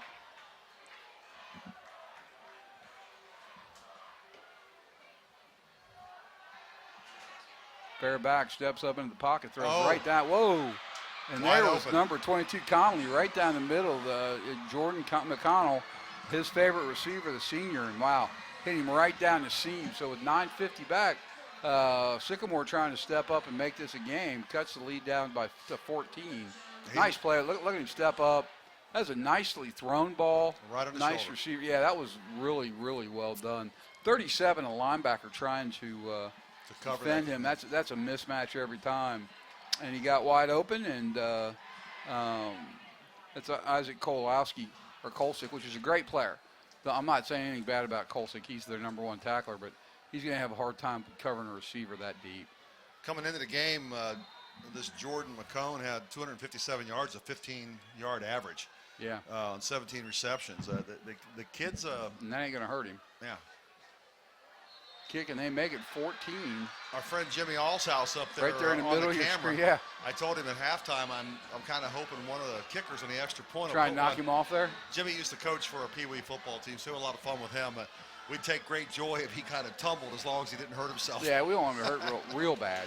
Not real bad. Not real bad. Maybe, broken something or other. But Allshouse up there doing the filming from the end zone, up on that, as he called it, a wobbly contraption. He's been doing that for 17 out of the last 19 years. He quit 2 years ago and somehow got called back into it. But well, he does a good job, and helpful to have a guy who knows what they're doing on the filming side. So Jimmy Allshouse coming back to do that, and the biggest problem Jim Allshouse is, he's a Michigan fan. He's a Michigan fan. That's why I want to see him get knocked off that tower. Yeah, he's wearing a Michigan hat. I'd like to at least see the hat get picked off his head. Now, he was a punter in college. My wife just got me He went to Aden or Alton College or something. It's a Division III school right up there. there is Jimmy Allshouse.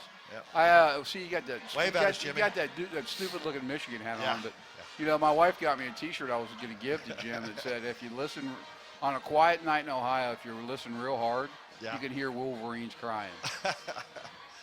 Oh, we coached Jimmy's kid in Pee Wee football, Johnny Allshouse. Johnny, good defensive player in his own right. And I kind of reacquainted myself with him in the last few years, playing some golf in your golf league. But still see these kids. It's been 15 years since I've been here at a high school game with you, and I'll tell you what. When I say we've been to games together, but it's been 15 years since I got involved in calling a game. Lyman, I've been doing this. I've been here way too long. People are now starting to call me Buddy the owner from Friday Night Lights. So I'm getting. I've been hanging around here way too long. I'm gonna have to start selling cars. Oh. Or quick, here comes the onside onside kick. Nice recovery. And right to him, and they stayed right there. Exactly Didn't go what back. you need to do. He went down to the ground. That was number 10 or 12? Number 12. Number 12 for the Firebirds doing That's a good David job Jones. there. That's David Jones. My gosh. Had his hands teams up there. Yeah. So Jones does a nice job. Smart Jay. I'm sure they knew. Said, hey, stay right there, watch it, make sure it gets kicked. It didn't get kicked. Jones got it, went right to the ground, and no chance for a fumble there. Nice job. We were reminiscing a little bit. Used to the PA announcing here, and Bob is it Ashburn? Ashby said, Lyman, you used to sit on the roof of this place and do the announcing. We wouldn't sit in the room because it was so hot. We'd get on the roof, and we did that for 4 years. We had a blast. I can't. The roof. What's a the roof? I can't talk. Isn't that what a dog does? I'm a hillbilly from Claremont County, so I apologize for that. Is that what they say out there in Claremont County? That's what we say. We're near bellies. Nice run. Yeah, nice answer by the Firebirds. Number 22, Riesenberg, takes that a long way down to about the 45-yard line. So I'm wondering if David Afari is out. Seems like it. I mean, they may not want. I think he just knocked the wind out as they run jet sweep again. He's able to catch corner and does a nice job upfield. Again, this kid didn't even play football last year, Riesenberg, 22. Yeah. Really good baseball player. Is he? And they talked him back into playing football and doing a great job as you get a shot of Coach Bolden there. I'm looking for number 11 on the sideline. I don't see him. 11 or 1? A 1. Well, one might be in the tent. They have those tents now. Ah, there we go. Okay. Which created actually a kind of a funny situation in the LaSalle game. Lyman was, West scored and they wanted to go for 2, and they go out there and they're missing somebody, and the center didn't go out. He's in the tent? And he was in the tent, but Bolden's looking everywhere for him, and finally goes to the tent and rips the tent open. And, I mean, I'm telling you what, the announcers for LaSalle were having a big time with that one. Because he's like, Bolden's going to find that guy. Whoever the heck it is, he's going to get found. And he goes, oh, my God, he's looking in the tent, and the kid was in there. Oh, my gosh. I'm not sure I understand the purpose of the tent. I don't either. I didn't have a tent. And I don't know. I got my brains knocked down, so maybe that's not a good comparison. There's a far. Oh, he is. He's back out there in the game and doing what he did before he left is he picks up the first down. After being hit 2 or 3 times in the backfield, keeps the legs churning and picks up another 10 yards. Here he goes. And right there, he's hit immediately. He bounces off another tackler, And finally, 2 people get him down, number 25. He's got to be getting close to 150 yards. Oh, he's got to be right on it. Yeah. And that was number 25, Huey Williams, which brings him down for Sycamore. And West has continued to get the first down 10. They're on about the 40-yard line on the way in.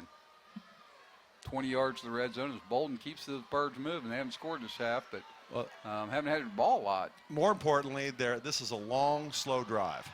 And that's what you want. And You the want to longer run, and slower it is, it reduces the number of times that Sycamore is going to get the ball back. And if we score, if we score here, Sycamore is not going to get this ball back 3 times unless we have a turnover. Or it's certainly all, right now you're right. If you're Lakota West, this is exactly what you want.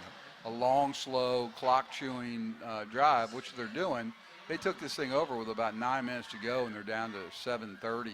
Yep. So they're doing what they're supposed to do. They're going to chew 2, 3, 4 minutes off this clock. And if you can do that, that's almost better than a score. Yeah, and if you score, it's over. It's over. Bolden's got him. He's taking a shotgun.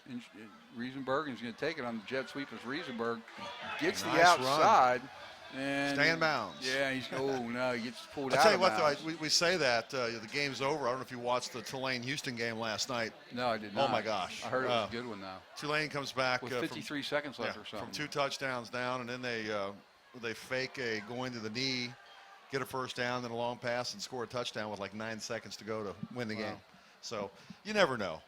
Yeah, you don't know. And you got a holding call here.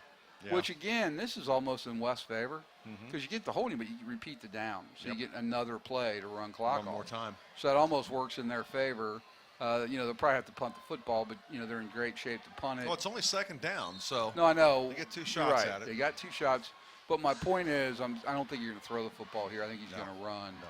Although, you never know, Bolden. This might be the perfect time for Tom Bolden to throw the football because no one's going to expect it here. They're going to think you're going to hand the ball off. You got a far on the wing, the left wing here at the bottom of your screen, which is a little different. So he usually takes the ball on an inside counter here. He's not going to. Bolden's going to keep it. Bolden's going to take the ball straight up the middle. Get very little yardage, but again, you're going to bring the clock down to well under 7 minutes. I think in this situation, right up the middle. I think in this situation, if they hadn't scored in that last play, you could have seen them go ahead and do the pass again to put that on the film. But they need to run time off the clock. They need to be safe. They can't have no turnovers here. No turnovers. No, you don't want a turnover here. This is even though you're at the 50, you still don't want to be giving them a short field. Only down 2 scores at this point. But again, the clock becoming Lakota West. And look at Bolden doing a good job here. Right down to 1 second. Needs a snap here. They called timeout. I think they called time because he went too long. But looking at that clock and allowing it to run all the way down before he snaps and taking 30 seconds off the clock every time. Yep. So they're taking a half a minute every time before they run it. You get a couple more. You got probably another 8-9 seconds for the play to develop. 38, 40 seconds every time, and that's going to run the clock down quite a bit. 6:28 left in the third quarter. Lakota West 28, Sycamore 14. That's third down, and it looks like about 25 yards. Lakota West. You got a third and 21 ball on the screen, so I don't know what it is actually, but it's a third in a long, long way. Don't think Coach Bolden will put this in the air. You see him right there talking to his team. Would be crazy to do that just from stopping the clock. Yeah, just run the clock down. Whatever it is, the kids are all shaking their head. Yes, they understand what he wants, which is good. You want to see that the kids are understand what you're telling them to do. As Tom would say, it's an easy game. Just do what I tell you. Yep. And you'll be good. Now, you do that broadcast once a week, the Bolden Show? We do that, the Tom Bolden Show at Buffalo Wings and Rings on Monday night at 6:30. Okay. And it's a lot of fun for anybody out there. First of all, Cy Rose and his family who owns Buffalo Wings and Rings, gracious people and do a fantastic job. The food's fantastic. Beer's very cold. Here we go. Run halfback. They are going to pass the ball. And Afari, whoa. Sycamore was having none of it. Well-coached team, as we talked about with Matillo, and they had about 18 guys back. Yeah. And I guess really, if you think about it, even if they would have intercepted it, it wouldn't have been much worse than a punt. Yeah, same as a punt. And Afari he's done everything tonight. Why not throw a touchdown pass, He's doing everything else you can do tonight, all 4 touchdowns, probably over 200 yards in total offense for David Afari right now. So what else can you ask for? He's got himself hurt. He's given up his body for the team. Kids did everything you could possibly ask of a player. But yeah, the Buffalo Wings and Rings is a lot of fun. Bolden comes up there, he tells you. The one thing I like about Tom and talking to him about stuff is he don't hold back. He doesn't give you political answers and what you're supposed to hear. He tells you what he thinks, and it's very interesting to listen to him. Talk about what he does is the defense gets down there to the special teams, and a big hit on 22, Colton McConnell, who's pretty fired up. Yeah, McConnell's fired up right now, the leading receiver in the GMC, number 22. And he takes the ball up here, and he feels like, well, you got 5 yards, 10, you got 15, about 17 yards on return. So a good return, but he also paid for it right there as somebody came over and just popped him big. Well, we just need to slow the roll here for the next 3 or 4 minutes. And there's Safari down there, the sophomore, at the bottom of screen, number 2, 6'3", really, really athletic player. Maybe a running back next year, maybe a wide. Probably can play whatever the heck he wants to play, as athletic as he is. But right now playing corner, they're in the zone. Yep. And Making there him he run goes. the ball, that's and good. Guess who it's going to be?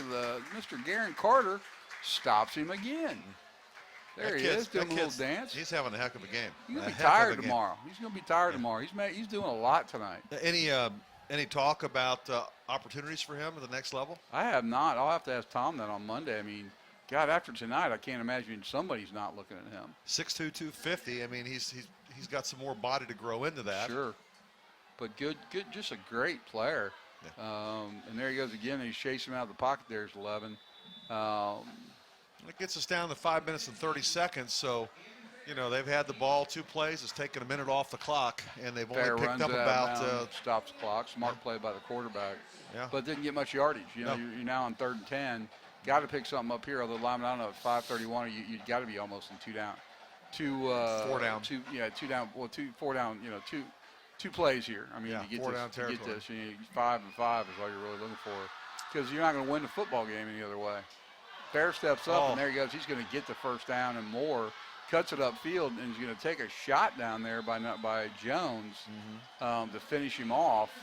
As also 33 comes up from the West Firebirds to make a stop, and Jones finishing him off is Jackson Kerwatch. He's had a pretty good game in his own right now. It's 33. He's done a pretty good job today, but Jones just pops him. He got across the 50, so he's in Lakota West territory. But just coming up on 5 minutes to play, down 2. Oh, here he's going to take a holding shot. Penalty there. Holding penalty. Did you see the flag come in? I saw the flag come in, and I saw a white jersey, bear hugging a red jersey. I didn't get the numbers. And Fair is going to be black and blue. He took a shot at the end of this play by a West defender coming in. He gets the ball off, but he took a pretty good shot. He's going to be black and blue. His girlfriend's going to have to rub his back tomorrow. Because they're waving it off. I'm not sure what they thought that was going to be. Maybe the ball's thrown behind line of scrimmage, and they were thinking somebody was blocking downfield, but the ball was thrown behind the line of scrimmage, so maybe, they picked it up. Fair and shotgun. He's going to go out. He's going to throw the ball deep. Oh, and this man, isn't how good. did that happen? There we go. It's a big hit, but it's a big gain.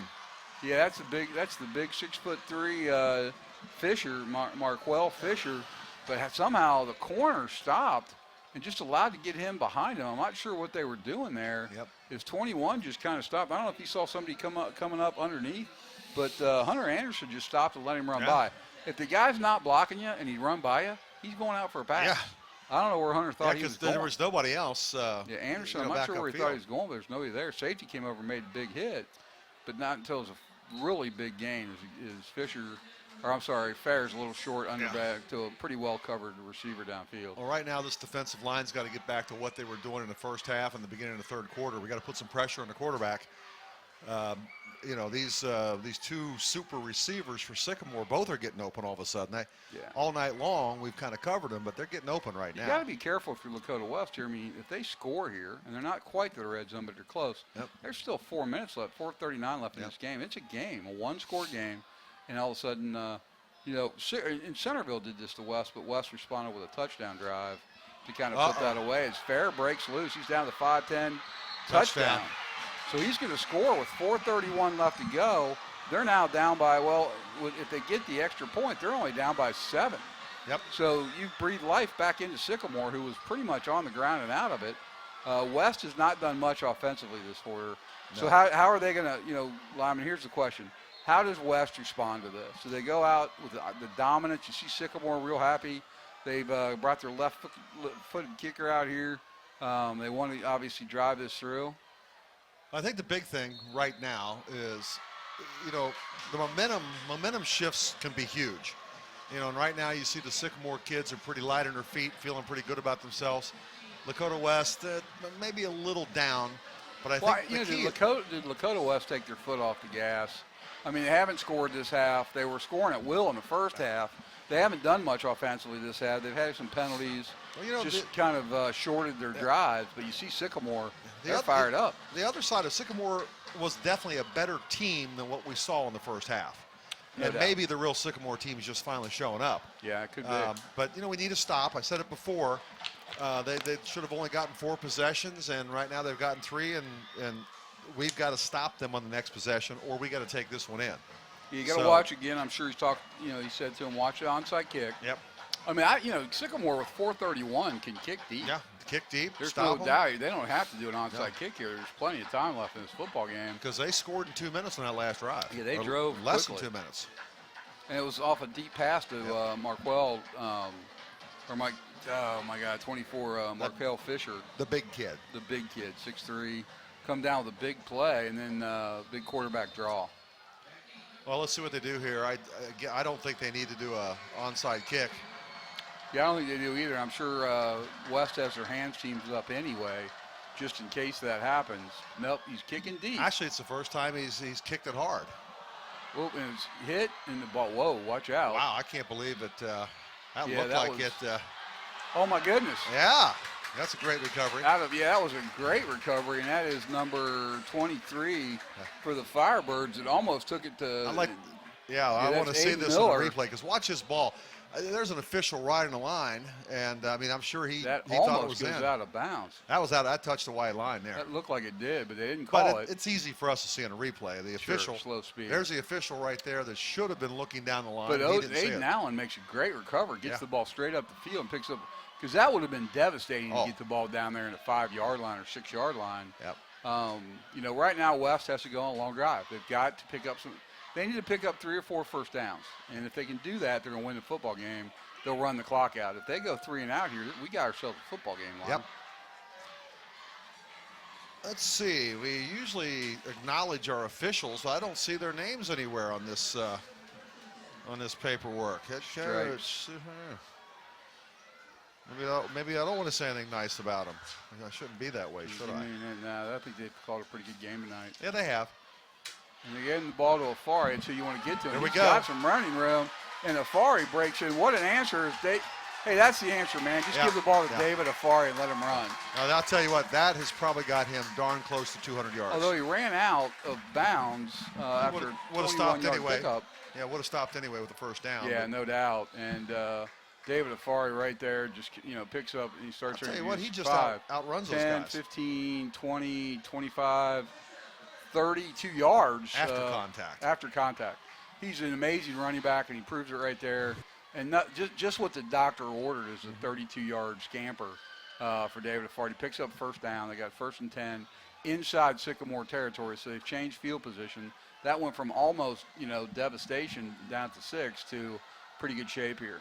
Now it looks like I'm guessing that they're just going to let the ball. There we go. Look at that. He fumbled the ball. I think Sycamore says they got it. I can't see who came up. Sycamore's coming out. Number 26 for the Aviators comes out with the ball, which is Nick Stevens, and that does make it a game. There's still 3:33 left. It looked like he hit the ground and that ball came out. I don't know. Yeah, I don't know what's going on. There's no instant replay in high school football. There's not, and they're talking about it to see if he was down. Bolden sure thing. There's good picture of Tom Bolden. I mean, we have the benefit of instant replay, but the officials don't. Yeah, I haven't seen the instant replay yet, Lyman, but I'm not sure. They're talking for a pretty long time. They want to get it right, but I think they think it's Here there. We got I replay. can't Watch really this tell. close. So That's Bolden. He's down. It looks like the officials gave it to Sycamore. I'll tell you what, that was close. It looked like he got his hand in there and pulled, but I couldn't tell. That was a quick hitter. It was a quick hitter, and it's hard to tell. Bolden, as you can tell, is very upset. thinking was a that quick ball hitter. that ball was on the ground when he and you see Tom very upset. He's got one of his coaches pushing him back, saying, "Hey, get off." Last thing you want now is a 15-yard penalty to give them yardage, because right now the good news is it's down inside the 30. Yeah, we got to make them work. Well, there is an exchange down there between Bolden and the officials, and you don't want to get a Well, flag. the official. But that head lineman is he needs to pissed back off.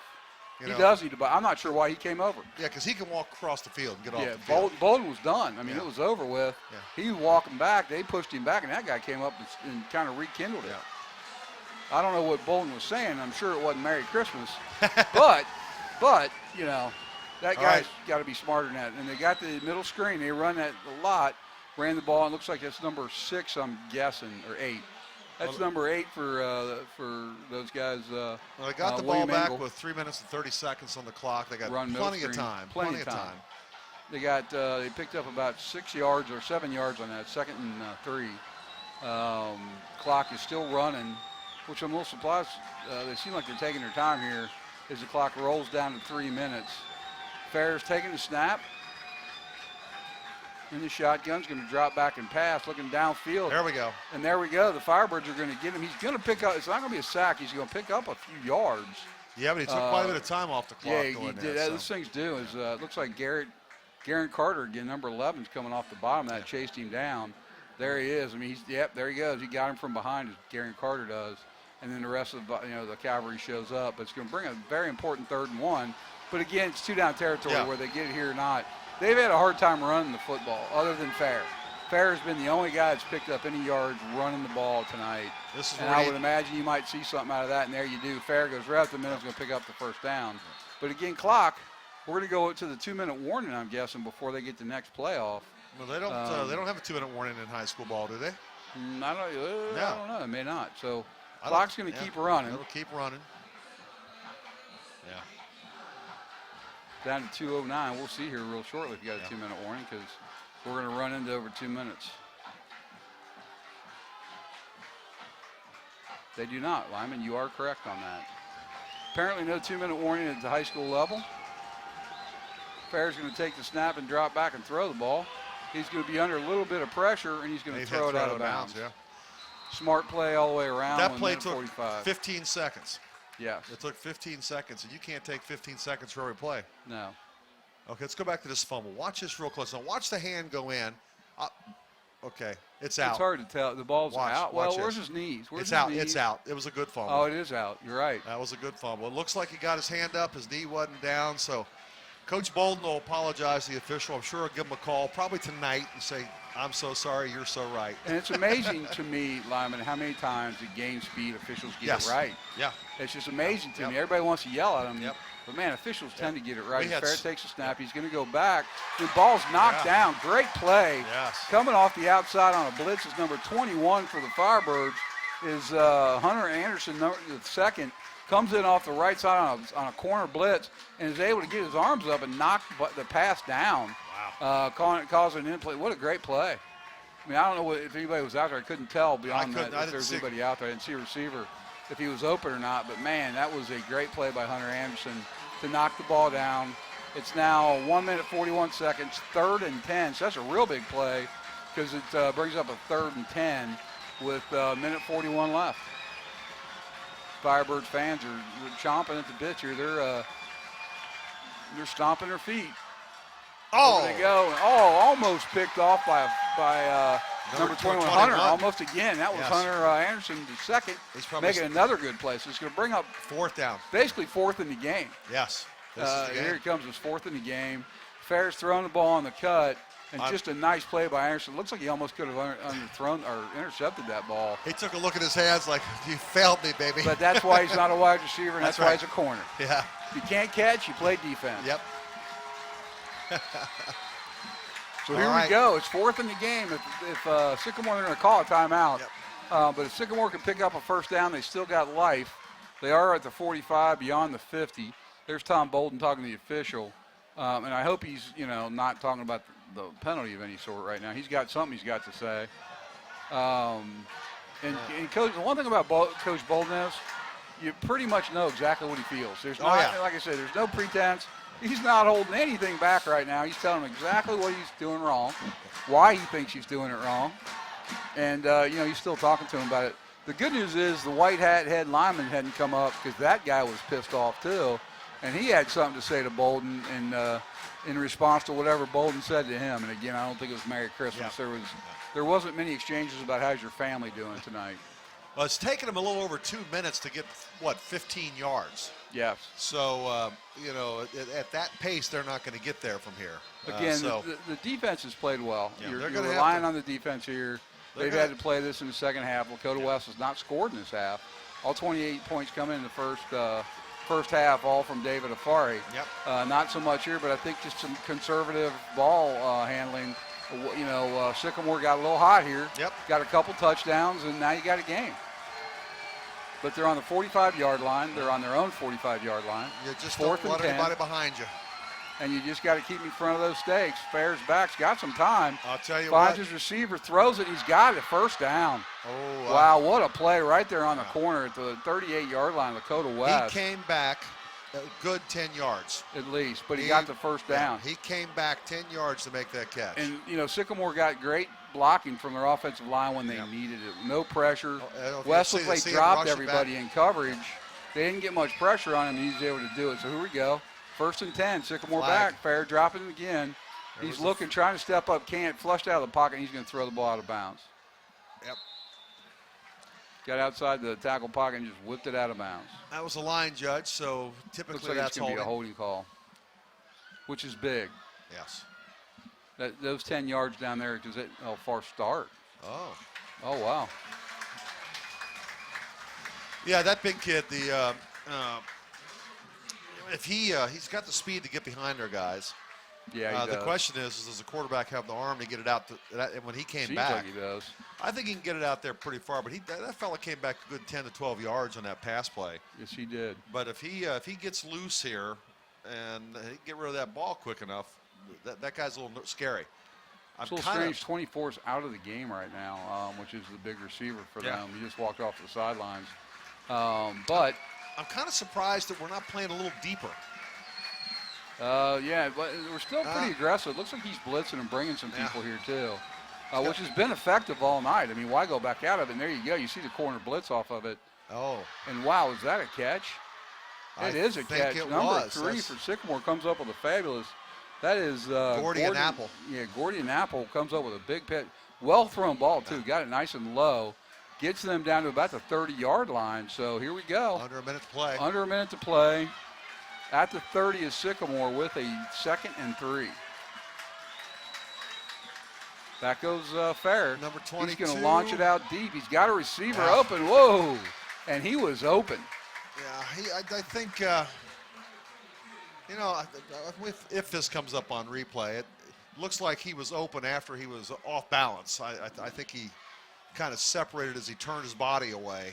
Yeah, it could be, but he was pretty open. Yeah. He had 8 out there. A little better pass would have helped, Yeah, 10 out there. The safety for Lakota West Firebirds is Silas Walters, but he was definitely behind him. Because that play looked like it went out to the left a little bit, and then they threw it back to the right, and he was open. I wouldn't be surprised to see him come back to that play at some point because he was open, and that would have got him down inside the 5. Well, there's plenty of time left on the clock. Sycamore has 2 timeouts. And they're running the ball? That's a little bit of a surprise. Yeah, I mean, got down to the 25-yard line. And then they had to call timeout there. Oh, no, they didn't call timeout. It was a first down. The clock stopped for a moment. It's running now with down under 20 seconds. 24 seconds to go. The ball snapped to Fair. That big guy. He's looking. Look at that big guy. No, he did not catch it. I mean, that was a well-thrown ball. Yeah. That looked like it had a chance of being caught. Yeah. Marquise was out there, Fisher, big 6'3" receiver, and he got behind him. I think our kid's down back there. That is a pretty well-thrown football.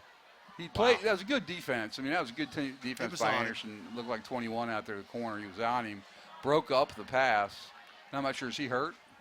He went down. He's still down over there by the tomahawk helmet. It looks like he kind of came the down Firebird oddly. helmet. He's got a cramp. He's got a cramp. Okay, well, there you go. That's good. That means it's nothing serious. He'll have to come out for a play or two. But And that's not what you want your corner when they're throwing a football with 16 seconds left down at about the 25-yard line. Well, there's two schools of thought here. It's given Sycamore time to think about what they're going to do, but it's also given Lakota West a chance to get their breath. Rest. Because there's no doubt that they're going to pass the ball. They have to pass the ball. They've got 2 timeouts left, 16 seconds. You really can't take a chance on running the ball. Do you blitz your linemen and try and get pressure and fair, which has worked all night, or do you sit back with 5 or 6 defensive backs and try and, cover the field? Well, I think they've only got 2 receivers that can really consistently catch the ball, and they do consistently catch the ball.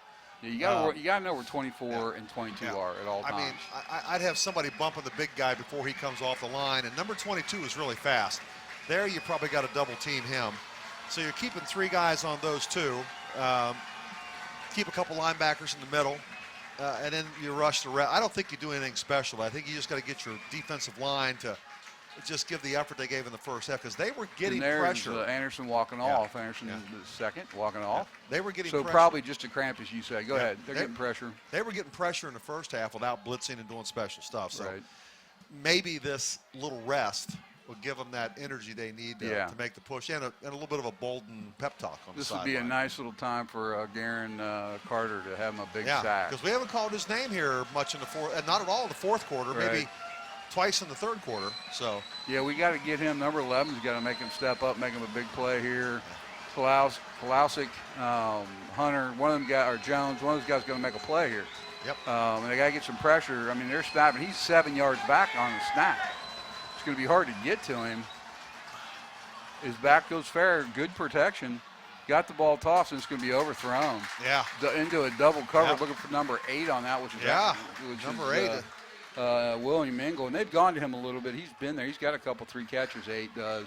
But he was double covered, very well covered by Lakota West there as they get the ball to 9 seconds, 3rd and 10. So they probably got enough for 2 plays. I mean, depending on what you do here. There was, how much time was left when they snapped that ball? 16 seconds? 16 seconds. So that took about 7-8 seconds. So they got 2 plays. You got 2 plays probably. And that's all they got, because they got, this is 3rd down. Yep. They can still throw to the middle field. They don't have to get it all at once. They got 2 timeouts, so they're good there. So what they need to do is get to the 10-yard line, call a timeout, and they have a shot. But be able to get the ball inside the, Lakota's calling a timeout here. So, all right, that might be a smart move, because I'll tell you what, that last play, the defensive line made no move at all. No. I mean, Sycamore's offensive line stymied them. Yeah. There was no pass rush at all. Yeah. And you can't allow Fair to sit back there. He's leading the GMC in passing. I wouldn't let him sit back there and, throw the ball. Somebody's going to break open. Now, are these the Sycamore coaches next to us? Sycamore coaches are right next to us. Yeah, they're very anxious. They're very anxious, especially the offensive guy trying to come up with what play is going to get him 25 yards and a touchdown to tie this game up and send it into high school overtime. Mm-hmm. Now, high school overtime is almost identical to college overtime, right? Yes, it is identical. Everybody gets the ball, 25, everybody gets to touch it. It's been 15 years since I've been in a booth, but I can go for like 4 or 5 overtimes. I'm kind of having fun now. It's cooled off a little bit. Cooled off. Got a good football game in front of us. Sycamore made it interesting. And I've actually got 4 names memorized with numbers. So finally, it's no more number 11 and in search. Nobody here is rooting for the defense more than Bolton. Bolton's kid, the quarterback, who's fumbled twice and led to 1 score, and hopefully it's not going to lead to a score here. He's rooting his defense on right now.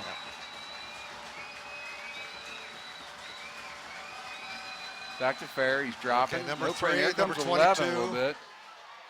I thought that was nice. 3 seconds left. One more play left as they're going down for number 23, who looks a little bit hurt, which is Giovanni Monge is down there, and he couldn't get there. But here comes Garrett Carter a little bit with some pressure, threw it, and almost got picked off, but not quite. That would have been nice to catch that.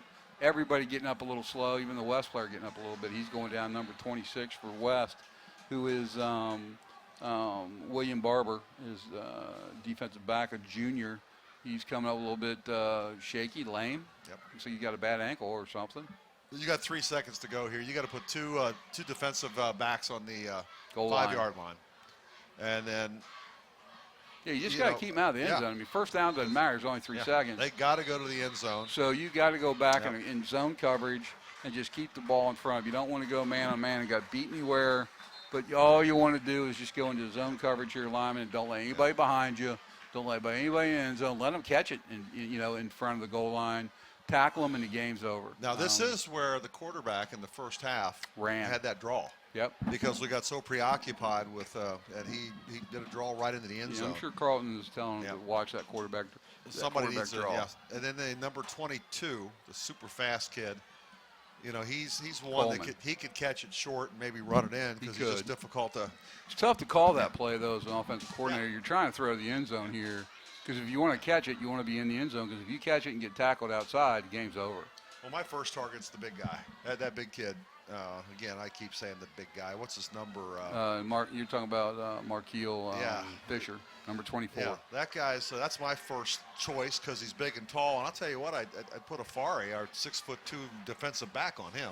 Might not be a bad thing because they're both the same size. Yep. And Afari can obviously jump as a basketball player, so yeah, that wouldn't be a bad place to put him. Let's see where these guys are. Number 3.